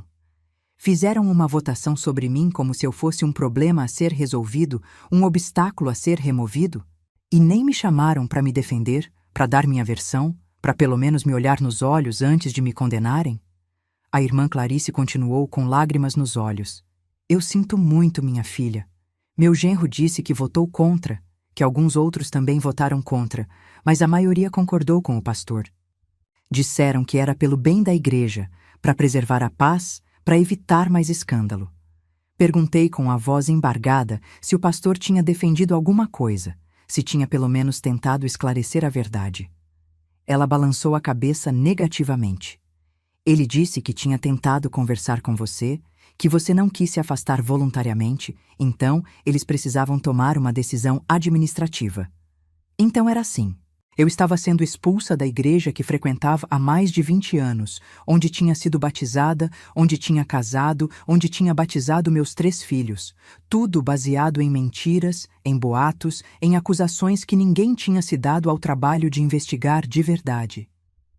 E o pior, o homem que tinha causado toda aquela situação com sua investida inapropriada, agora estava me expulsando para proteger a própria reputação. Era tão injusto, tão cruel, tão absurdo, que eu não conseguia processar. A irmã Clarice segurou minhas mãos, chorou comigo. Me disse que ela e algumas outras irmãs sabiam da verdade, que não acreditavam naquelas mentiras. Mas o que adiantava? Elas eram minoria, e suas vozes não tinham poder contra a decisão do pastor e da liderança. Quando o Aureliano chegou do trabalho e contei sobre a votação, Sobre a expulsão oficial, ele ficou em silêncio por muito tempo. Finalmente disse: talvez seja melhor assim. A gente procura outra igreja, começa de novo em outro lugar, deixa tudo isso para trás. Mas eu não queria começar de novo em outro lugar. Não queria ser expulsa do meu lar espiritual por causa de mentiras. Queria justiça, queria que a verdade viesse à tona, queria que aquelas pessoas reconhecessem o erro que estavam cometendo. Mas, ao mesmo tempo, sabia que era uma batalha perdida, que quanto mais eu lutasse, mais ia me machucar, que talvez realmente fosse melhor aceitar a derrota e seguir em frente. Naquela noite, pela primeira vez em décadas, questionei minha fé de uma forma profunda e assustadora. Deitada na cama no escuro, olhando para o teto, perguntei a Deus onde ele estava quando tudo aquilo estava acontecendo. Por que ele tinha permitido que eu fosse difamada daquele jeito? Por que não tinha defendido minha honra? Por que deixou que um homem mau se escondesse atrás do título de pastor enquanto destruía a vida de pessoas inocentes? As perguntas ecoavam na minha cabeça sem resposta, e pela primeira vez na vida, senti aquele vazio que as pessoas chamam de crise de fé. Não era que eu deixei de acreditar em Deus completamente, mas eu tinha perdido a certeza de que Ele estava do meu lado, de que tinha um plano, de que tudo ia dar certo no final. Recebi uma ligação da irmã Eunice na manhã seguinte. Não era dela quem eu esperava ouvir, mas lá estava sua voz fria e formal no telefone. Marlúcia, o pastor Geraldo me pediu que te ligasse para avisar que você não precisa mais vir limpar a igreja. Já encontramos outra pessoa para fazer esse trabalho. E seria melhor se você não frequentasse os cultos por um tempo também, até que essa situação toda se resolva. É pelo bem de todos, você entende? Sua presença aqui está causando divisão, desconforto. O pastor acha melhor você buscar outra congregação, começar de novo em outro lugar onde ninguém conhece sua história. Fiquei segurando o telefone mesmo depois dela desligar, ouvindo o sinal de linha morta, sentindo cada palavra ecoando na minha cabeça. Minha presença estava causando divisão. Eu era o problema. Eu tinha que ir embora. Tudo formulado de um jeito que parecia razoável, administrativo, como se fosse uma decisão difícil, mas necessária, que eles estavam tomando pelo bem maior. Mas a verdade era que estavam me expulsando para encobrir o pecado do pastor, para manter a ilusão de que aquela era uma igreja santa e irrepreensível. Eu era o bode expiatório, o sacrifício conveniente que mantinha toda a estrutura funcionando sem ameaças. Passei os dias seguintes numa espécie de névoa, funcionando no automático, mas sem realmente estar presente. Levantava, fazia café, arrumava as crianças para a escola, ia fazer as faxinas nas casas das madames, voltava, fazia janta, colocava as crianças para dormir. Mas era como se eu estivesse assistindo minha própria vida de fora, como se não fosse realmente eu fazendo aquelas coisas. O Venâncio percebeu que tinha algo muito errado. Ele já estava com 12 anos e era esperto, entendia mais do que eu gostaria. Ele me perguntou um dia por que a gente não ia mais na igreja, se tinha acontecido alguma coisa. Tentei explicar de um jeito que não fosse traumático para ele. Disse que a gente estava passando por uma situação difícil, que algumas pessoas tinham falado coisas que não eram verdade sobre a mamãe, e que por isso a gente ia ficar um tempo sem frequentar aquela igreja. Ele me olhou com aqueles olhos sérios demais para a idade dele e disse: "Eu sei, mãe. Os meninos na escola ficam falando. Mas eu não acredito. Eu conheço você." Aquelas palavras simples do meu filho me quebraram e, ao mesmo tempo, me deram força. Pelo menos alguém acreditava em mim. Pelo menos meu filho mais velho sabia quem eu era de verdade. Abracei ele forte, chorei no ombro dele, que já estava quase da minha altura, e agradeci por ter um filho tão compreensivo. Ele me abraçou de volta e ficamos ali os dois, mãe e filho, segurando um ao outro no meio daquela tempestade que tinha virado nossa vida. A Georgina e o Plínio eram mais novos, não entendiam direito o que estava acontecendo, só sabiam que a mamãe estava triste e que não íamos mais na igreja. Tentei manter a normalidade para eles, brincar quando dava, ler histórias antes de dormir, fazer as coisas que uma mãe faz, mas percebia que eles sentiam a tensão no ar, a tristeza que permeava a casa toda. Comecei a receber cartas anônimas na caixa de correio. A primeira veio numa terça-feira, envelope simples, sem remetente. Dentro tinha uma folha de papel com versículos bíblicos sobre adultério copiados à mão. Mas eu vos digo que qualquer que olhar para uma mulher para a cobiçar, já em seu coração cometeu adultério com ela. Porque os lábios da mulher estranha destilam favos de mel, e o seu paladar é mais macio do que o azeite. Não cobices a sua formosura no teu coração, nem te prendas com os seus olhos. Li aquilo, tremendo de raiva e tristeza, como se cada palavra fosse uma facada. Alguém tinha dedicado tempo para copiar aqueles versículos, colocar no envelope, vir até minha casa e deixar na caixa de correio. Alguém me odiava tanto assim a ponto de fazer isso. Mais cartas vieram nas semanas seguintes. Algumas com versículos, outras com mensagens mais diretas, escritas em letras garrafais.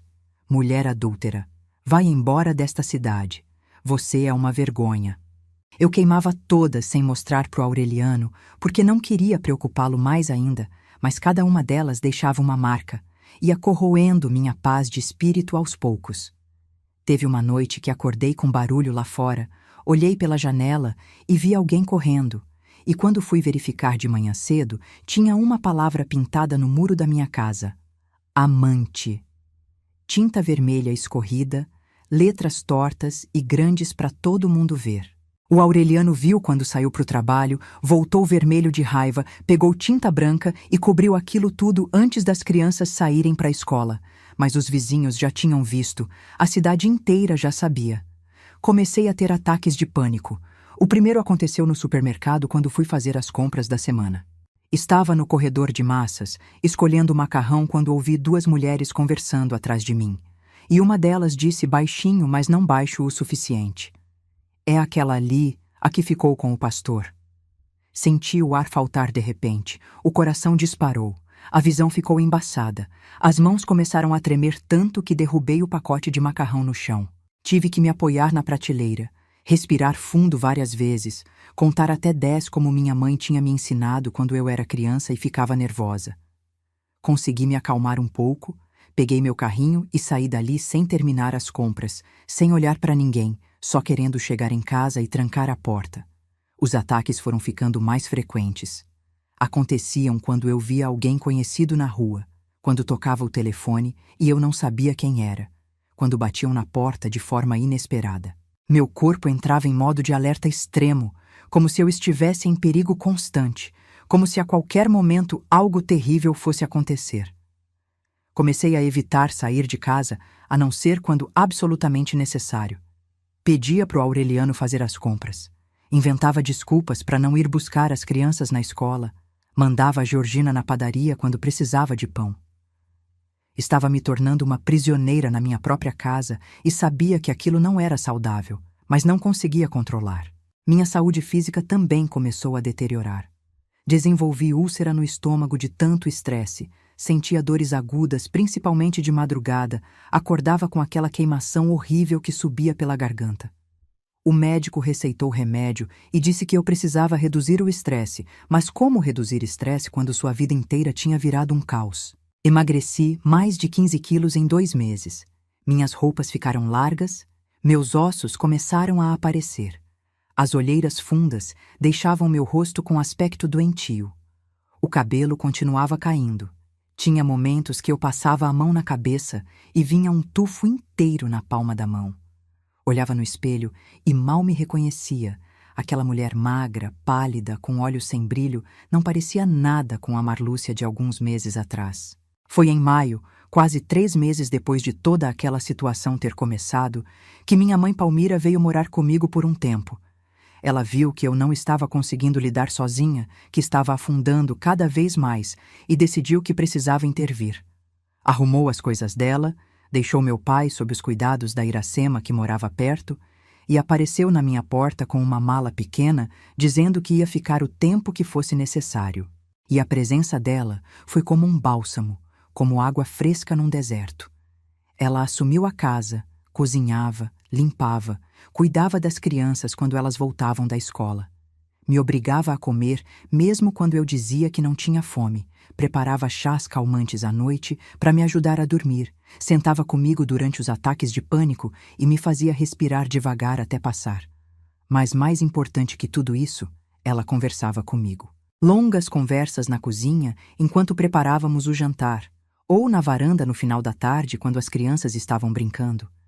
Ela não julgava, não dava sermão, só ouvia. Ouvia eu desabafar, chorar, gritar minha raiva, expressar minha dor. E quando eu terminava, ela compartilhava sua própria sabedoria, adquirida em mais de 70 anos de vida, de sofrimento, de superação. Ela me contou coisas sobre a vida dela que eu nunca tinha sabido. Sobre as vezes que meu pai tinha levantado a mão para ela quando bebia, sobre como ela tinha pensado em ir embora várias vezes, mas ficou por causa dos filhos, sobre como tinha encontrado força na fé, mesmo quando tudo parecia perdido. E foi numa dessas conversas que ela disse algo que começou a mudar minha perspectiva. Marlúcia, você colocou sua fé nas pessoas erradas, no lugar errado. Você fez da igreja um ídolo, da aprovação do pastor uma necessidade, do pertencimento àquela comunidade sua razão de viver. E quando tudo isso desmoronou, você desmoronou junto. Mas escuta o que eu vou te dizer. Deus nunca te abandonou. Foram as pessoas que abandonaram, a instituição que falhou. Mas Deus continua ali, do mesmo jeito que sempre esteve, esperando você se voltar para Ele de verdade, sem intermediários, sem instituições, só você e Ele. Aquelas palavras penetraram fundo em mim, encontraram aquele lugar machucado lá no fundo da alma e começaram um processo lento de cura. Comecei a orar de novo, coisa que tinha parado de fazer desde que tudo começou. Mas agora orava diferente. Não mais aquelas orações decoradas que tinha aprendido na igreja, mas conversas sinceras e cruas com Deus. Falava da minha raiva, da minha dor, da minha sensação de abandono. Não fingia estar bem. Não tentava usar linguagem espiritual bonita. Só era honesta, completamente honesta, e de alguma forma aquilo foi libertador. E aos poucos, muito devagar, comecei a sentir aquela presença de novo, aquela paz que tinha perdido. Não da forma intensa que sentia nos cultos da igreja, mas de um jeito mais profundo, mais real, mais pessoal. O Aureliano também começou a mudar. Ele tinha continuado frequentando a igreja sozinho com as crianças nas primeiras semanas, mas foi ficando cada vez mais desconfortável com a situação. Me contou que as pessoas perguntavam por mim com aquela falsa preocupação, que o pastor sempre mandava saudações, mas nunca tinha dignidade de vir falar pessoalmente, que ele sentia os olhares e sussurros, e teve um domingo que ele simplesmente decidiu que não ia mais. Chegou em casa depois de levar as crianças na escola e disse: "Chega, não vou mais naquela igreja. Se você não pode estar lá, eu também não quero estar. Vamos procurar outro lugar? Ou vamos ficar sem igreja por um tempo, mas não volto mais naquele lugar que tratou minha esposa daquele jeito." Aquilo significou muito para mim. Significou que ele finalmente tinha escolhido ficar do meu lado completamente, sem reservas, sem dúvidas. Abraçamos um ao outro ali na sala, e pela primeira vez em meses, senti que não estava sozinha, que tinha alguém realmente comigo naquela batalha. Começamos a conversar mais de novo, a reconstruir aquela intimidade que tinha sido danificada. Ele me contou sobre as coisas que tinha ouvido na igreja, sobre como tinha ficado cada vez mais claro para ele que o pastor estava manipulando a situação, sobre como ele via agora que eu tinha sido vítima, não culpada, e pediu desculpas por ter duvidado, por ter me culpado no começo, por não ter me defendido como deveria. Decidimos procurar outra igreja, mas fazer isso com calma, sem pressa. Fomos em algumas Assembleias de Deus em cidades vizinhas, mas eu sentia um aperto no peito toda vez que entrava num templo. As memórias vinham todas de uma vez e era difícil ficar. Experimentamos uma igreja batista, uma presbiteriana, até uma igreja católica num domingo. Mas nada parecia certo, nada parecia ser o lugar onde deveríamos estar.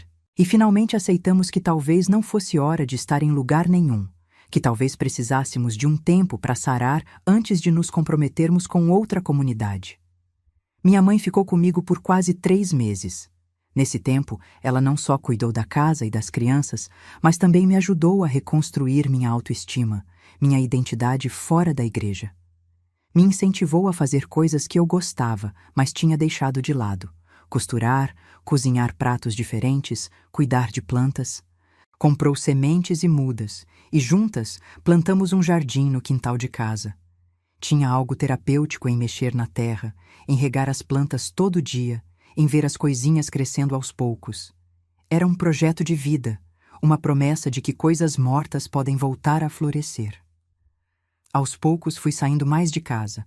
No começo só para o quintal, depois para o portão, depois para a padaria da esquina e eventualmente para o mercado e outros lugares. Os olhares ainda vinham, os sussurros ainda aconteciam, mas foram perdendo o poder de me destruir. Aprendi a levantar a cabeça, a olhar nos olhos das pessoas, a não me esconder como se tivesse vergonha de algo que não fiz. E teve um dia marcante em que cruzei com a irmã Eunice na rua. Ela vinha com sacolas de compras, toda arrumada como sempre, e quando me viu, claramente pensou em atravessar para outro lado da rua. Mas eu não desviei. Continuei andando na minha direção, e quando passamos uma pela outra, olhei diretamente nos olhos dela sem baixar a cabeça. Vi surpresa no rosto dela, talvez até um pouco de medo, e aquilo me deu uma satisfação estranha. Não era sobre vingança, era sobre não aceitar mais ser tratada como inferior, como culpada, como alguém que deveria se esconder. As crianças também foram se recuperando aos poucos. O Venâncio parou de brigar na escola, encontrou um grupo novo de amigos que não ligavam para os boatos. A Georgina voltou a sorrir, começou a trazer desenhos da escola para me mostrar com aquele orgulho inocente de criança. O Plínio parou de fazer xixi na cama, voltou a dormir a noite toda tranquilo. Ver meus filhos se recuperando foi uma das maiores motivações para eu mesma continuar lutando para melhorar. Se eles podiam superar, eu também podia. Foi em setembro daquele ano que aconteceu algo inesperado. A irmã Dalva, uma das mulheres do grupo que eu frequentava na igreja, veio me procurar em casa. Fazia meses que não via nenhuma das irmãs da igreja. Então fiquei surpresa quando ela apareceu na minha porta. Ela estava nervosa, olhando para os lados como se tivesse medo de ser vista ali. Convidei ela para entrar, ofereci café e ela aceitou, mas mal tocou na xícara. Ficou mexendo na alça nervosamente por alguns minutos antes de finalmente falar. Marlúcia, eu preciso te contar uma coisa. Não aguento mais guardar isso só para mim. Eu sei quem começou os boatos sobre você e o pastor. Meu coração acelerou. Depois de todos aqueles meses, finalmente ia saber quem tinha sido responsável por destruir minha vida? A irmã Dalva respirou fundo e continuou. Foi a própria irmã Eunice. Ela sempre foi muito ciumenta. Sempre achou que o pastor dava atenção demais para as outras mulheres. E quando viu que você estava passando tanto tempo na igreja, ficando sozinha com ele às vezes, começou a ficar paranoica. Ela foi quem começou a plantar dúvida na cabeça das outras irmãs, fazendo perguntas insinuantes, comentários maliciosos. E quando os boatos começaram a circular, ela alimentou em vez de parar, porque era conveniente para ela te afastar do marido dela. Fiquei muda por alguns segundos, processando aquela informação. A irmã Eunice, a mulher fria e distante que eu sempre tinha tratado com respeito, que eu tinha servido sem questionar. Ela tinha destruído minha reputação por ciúme, por insegurança, por medo de que eu fosse uma ameaça ao casamento dela. E o pior, ela estava certa em ter medo, só que não pelos motivos que ela pensava. O marido dela realmente tinha dado em cima de mim, tinha cruzado linhas que não deveria, mas eu tinha rejeitado. E agora eu estava pagando pelas intenções dele e pela paranoia dela. Perguntei à irmã Dalva como ela sabia disso. Ela disse que tinha ouvido a própria irmã Eunice conversando com outra irmã da liderança, a irmã Terezinha, num café da manhã que tinham feito na casa pastoral. Elas não sabiam que ela estava no banheiro e podia ouvir a conversa da sala. Ouviu a irmã Eunice dizendo que tinha sido mais esperta que eu, que tinha virado o jogo a favor dela, que agora eu estava fora do caminho e não representava mais ameaça. A irmã Dalva disse que ficou chocada, que quis confrontar na hora, mas teve medo das consequências. Perguntei por que ela estava me contando aquilo agora, depois de tanto tempo. Ela olhou para baixo, envergonhada, e disse que não tinha conseguido mais viver com aquele peso na consciência, que via meu rosto toda noite antes de dormir, que sabia que eu estava sofrendo injustamente e que isso estava corroendo ela por dentro.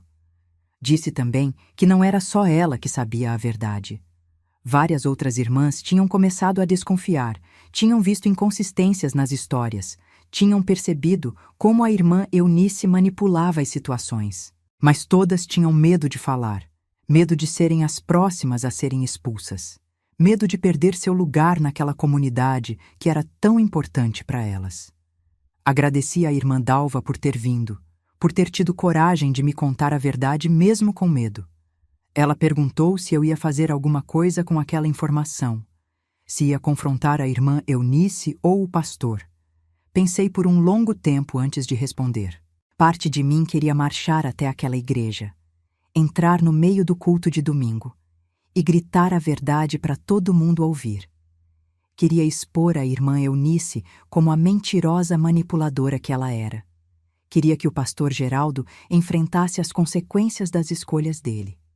Queria justiça, queria vindicação, queria que todos que tinham me julgado e me condenado soubessem que estavam errados. Mas outra parte de mim, a parte que tinha crescido e amadurecido através de todo aquele sofrimento, sabia que confrontar aquelas pessoas não ia me trazer a paz que eu precisava. Eles iam negar tudo, iam dizer que a irmã Dalva estava mentindo, iam fazer eu parecer ainda mais desesperada e vingativa. E mesmo que conseguisse provar tudo, mesmo que todo mundo finalmente acreditasse em mim, isso não ia apagar os últimos meses de sofrimento. Não ia desfazer o trauma que minhas crianças tinham passado. Não ia recuperar os anos que eu tinha dedicado àquele lugar. Olhei para a irmã Dalva e disse com uma calma que surpreendeu até a mim mesma: "Não vou fazer nada. Deus sabe a verdade, você sabe a verdade, eu sei a verdade. E isso tem que bastar. Eu não preciso mais da aprovação daquelas pessoas, não preciso mais que eles reconheçam que erraram. Eu só preciso seguir minha vida." A irmã Dalva saiu da minha casa naquele dia e nunca mais voltou. Ouvi dizer meses depois que ela tinha saído daquela igreja também, que tinha se mudado para outra cidade. Nunca soube se foi por causa daquela conversa comigo ou por outros motivos, mas espero que ela tenha encontrado paz onde quer que esteja. Quanto a mim, aquela conversa marcou um ponto de virada. Saber quem tinha começado tudo, entender os motivos, de alguma forma me libertou. Não porque me deu poder de vingança, mas porque tirou o peso da dúvida. Eu tinha passado meses me perguntando o que tinha feito de errado, como tinha dado motivo, onde tinha falhado. E agora sabia que não tinha sido nada que eu fiz. Tinha sido a insegurança de uma mulher e a covardia de um homem. E nenhuma dessas coisas era responsabilidade minha. Minha mãe voltou para a casa dela em outubro, satisfeita de que eu estava melhor, mais forte, mais capaz de lidar com as coisas. Ela me abraçou antes de ir embora e disse: "Você é mais forte do que pensa, minha filha. Sempre foi. Só precisava passar por isso para descobrir." E ela tinha razão. Eu tinha descoberto uma força dentro de mim que não sabia que existia, uma capacidade de sobreviver a coisas que eu achava que me matariam. Não era uma força barulhenta ou dramática, era quieta, firme, profunda. Era a força de levantar todo dia mesmo, quando não tinha vontade, de cuidar dos meus filhos, mesmo estando quebrada por dentro, de continuar vivendo mesmo quando tudo parecia perdido. Os meses foram passando e a vida foi voltando a um novo normal. Não era o normal de antes. Esse tinha sido destruído e nunca ia voltar. Era um novo normal, diferente, em alguns aspectos melhor. Eu e o Aureliano ficamos mais unidos, mais fortes como casal. Ele começou a me ajudar mais em casa, a participar mais da criação das crianças, a estar mais presente. As conversas entre nós ficaram mais profundas, mais honestas. A gente tinha passado por fogo juntos e tinha saído do outro lado ainda de mãos dadas, e isso significava algo. As crianças cresceram mais resilientes, mais empáticas, mais conscientes de que o mundo nem sempre é justo, mas que a gente continua lutando mesmo assim. Quanto à igreja, Ficamos mais de 1 ano sem frequentar lugar nenhum. Orávamos em casa, líamos a Bíblia juntos como família, mas não nos prendíamos a nenhuma instituição. E foi libertador, de certa forma, perceber que podia ter fé sem precisar de aprovação de pastor, sem precisar seguir regras rígidas criadas por homens, sem precisar fazer parte de uma comunidade organizada. Eventualmente, começamos a frequentar uma igreja pequena em outra cidade, bem diferente da Assembleia de Deus, menos formal, menos hierárquica, mais focada em relacionamentos genuínos que em estruturas de poder. Mas fomos com cautela, sem nos entregarmos completamente, mantendo uma distância saudável. Soube por comentários soltos ao longo dos anos que a igreja do pastor Geraldo continuou crescendo. Eles construíram o templo novo que ele queria, grande e moderno, com capacidade para 500 pessoas. O ministério dele prosperou, pelo menos em termos de números e visibilidade. Ele virou uma figura conhecida na região, era convidado para pregar em outras igrejas, tinha programa de rádio. A irmã Eunice continuou sendo a primeira-dama impecável, sempre bem vestida, sempre sorrindo para as câmeras. E a história da Marlúcia, que tinha sido expulsa por causar escândalo, foi sendo esquecida, substituída por novos dramas, novos escândalos, novas fofocas que alimentavam a máquina de moer gente que aquele lugar tinha se tornado. Teve momentos ao longo dos anos em que pensei em contar minha história publicamente, em expor o que tinha acontecido, em avisar outras mulheres sobre os perigos de se entregar cegamente a líderes religiosos que usam a fé como ferramenta de manipulação. Mas sempre decidi contra, não por medo, mas porque percebi que minha história não era sobre eles, era sobre mim. Era sobre como eu sobrevivi, como cresci, como me tornei mais forte. E transformar ela numa cruzada contra aquelas pessoas seria dar a eles um poder sobre mim que eles não mereciam mais ter. Os anos foram passando. O Venâncio cresceu e se tornou um homem bom, trabalhador, que trata da esposa com respeito e ensina os filhos sobre integridade. A Georgina virou professora, dedicada e carinhosa com seus alunos, sempre atenta àqueles que estão sofrendo calados. O Plínio seguiu carreira na área de construção como o pai, mas manteve uma sensibilidade e empatia que muitos homens perdem pelo caminho. Os três carregam as marcas daquele período difícil, mas também a resiliência, a força, a consciência de que aparências enganam e que títulos não fazem caráter. Minha mãe Palmira faleceu em 2008, aos 83 anos. Morreu dormindo, do jeito que ela sempre quis, sem sofrimento prolongado. No velório dela, olhei para aquela mulher que tinha sido meu porto seguro tantas vezes e agradeci em silêncio por tudo que ela me ensinou. Sobre fé verdadeira, sobre força silenciosa, sobre escolher batalhas, sobre perdoar não porque as pessoas merecem, mas porque você merece paz. Ela tinha razão em tudo que me disse naqueles meses difíceis de 2000. Deus nunca me abandonou. Foram as pessoas e as instituições que falharam. O Aureliano e eu envelhecemos juntos. Nosso casamento sobreviveu a muita coisa que destrói outros casamentos. Estamos juntos há quase 40 anos agora. E quando olho para trás, vejo que aquele período terrível, por mais doloroso que foi, de certa forma nos tornou mais fortes. Não desejo aquela dor para ninguém, mas reconheço que ela moldou quem somos hoje. Aprendi que confiança precisa ser conquistada, não dada automaticamente por causa de título ou posição. Aprendi que instituições são feitas de pessoas e pessoas são falhas. Aprendi que minha fé não pode depender de aprovação externa, mas tem que vir de dentro, de uma conexão pessoal com Deus que ninguém pode tirar de mim. Hoje, aos 59 anos, quando olho para trás e revejo toda aquela situação, sinto uma mistura de emoções. Ainda dói às vezes, principalmente quando penso nos meus filhos sofrendo, no Venâncio chegando em casa com o olho roxo, na Georgina chorando, no Plínio fazendo xixi na cama de medo. Ainda sinto raiva quando penso na covardia do pastor Geraldo, na manipulação da irmã Eunice, na hipocrisia de tantas pessoas que se diziam cristãs, mas não tiveram compaixão nenhuma. Mas também sinto gratidão pelo que aprendi, pela força que descobri, pelas pessoas que ficaram do meu lado quando seria mais fácil me abandonar.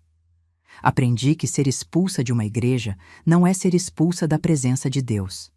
Aprendi que perder uma comunidade pode ser doloroso, mas não é o fim do mundo.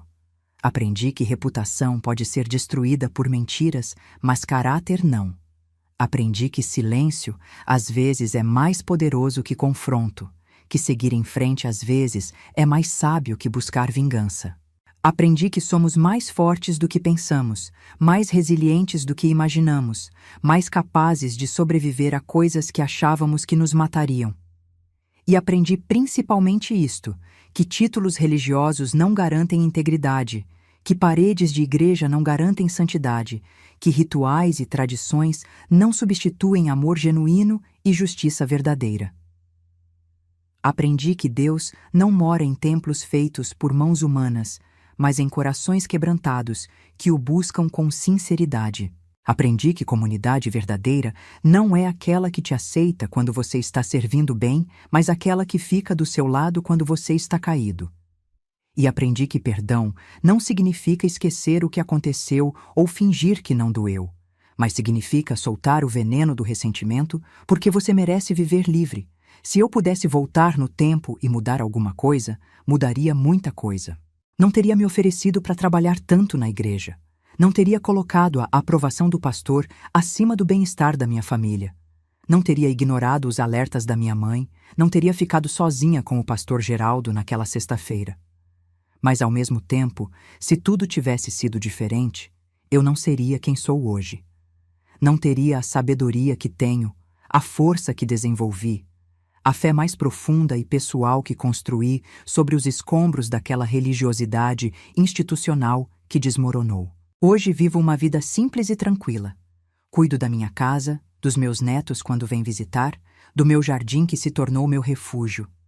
Ainda faço faxina em algumas casas, não porque preciso tanto do dinheiro, mas porque gosto de manter a mente e o corpo ocupados. Frequento uma igreja pequena quando me sinto bem. Fico em casa quando não me sinto, sem culpa, sem peso. Oro todo dia, não orações decoradas, mas conversas honestas com Deus. Leio a Bíblia com olhos mais críticos agora, questionando interpretações que são usadas para controlar em vez de libertar. E quando penso naquela Marlúcia de 34 anos que foi destruída por mentiras e hipocrisia, sinto compaixão por ela.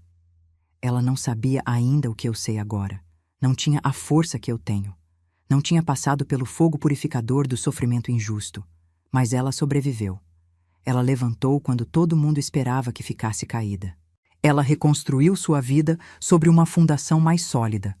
E se eu pudesse falar com ela hoje, diria: vai doer muito, mais do que você imagina que pode doer. Mas você vai sobreviver. Você vai crescer. Você vai descobrir quem você realmente é quando tiram tudo que você achava que definia você. E essa pessoa que você vai descobrir é mais forte, mais sábia, mais livre do que você pode imaginar agora. Essa é minha história. Não é uma história com final feliz de conto de fadas, onde o bem triunfa e o mal é punido e tudo volta a ser perfeito. É uma história real de dor, sobrevivência, crescimento. É uma história sobre como instituições religiosas podem falhar terrivelmente enquanto afirmam representar Deus. Sobre como pessoas podem ser cruéis enquanto cantam hinos de amor.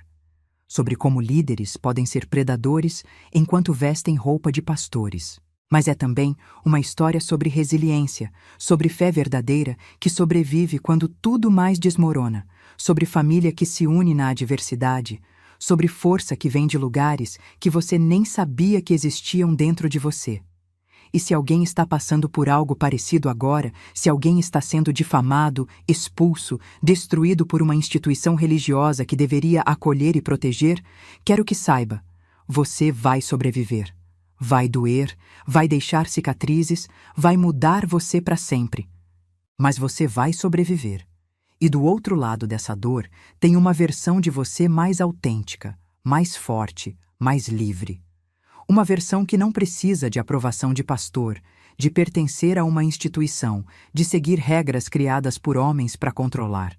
Uma versão que conhece Deus de verdade, não através de intermediários interesseiros, mas através de uma fé pessoal e profunda que ninguém pode tirar. Esse é meu testemunho. Não um testemunho bonito e emocionante que termina com aleluias e palmas, mas um testemunho verdadeiro, cru, real.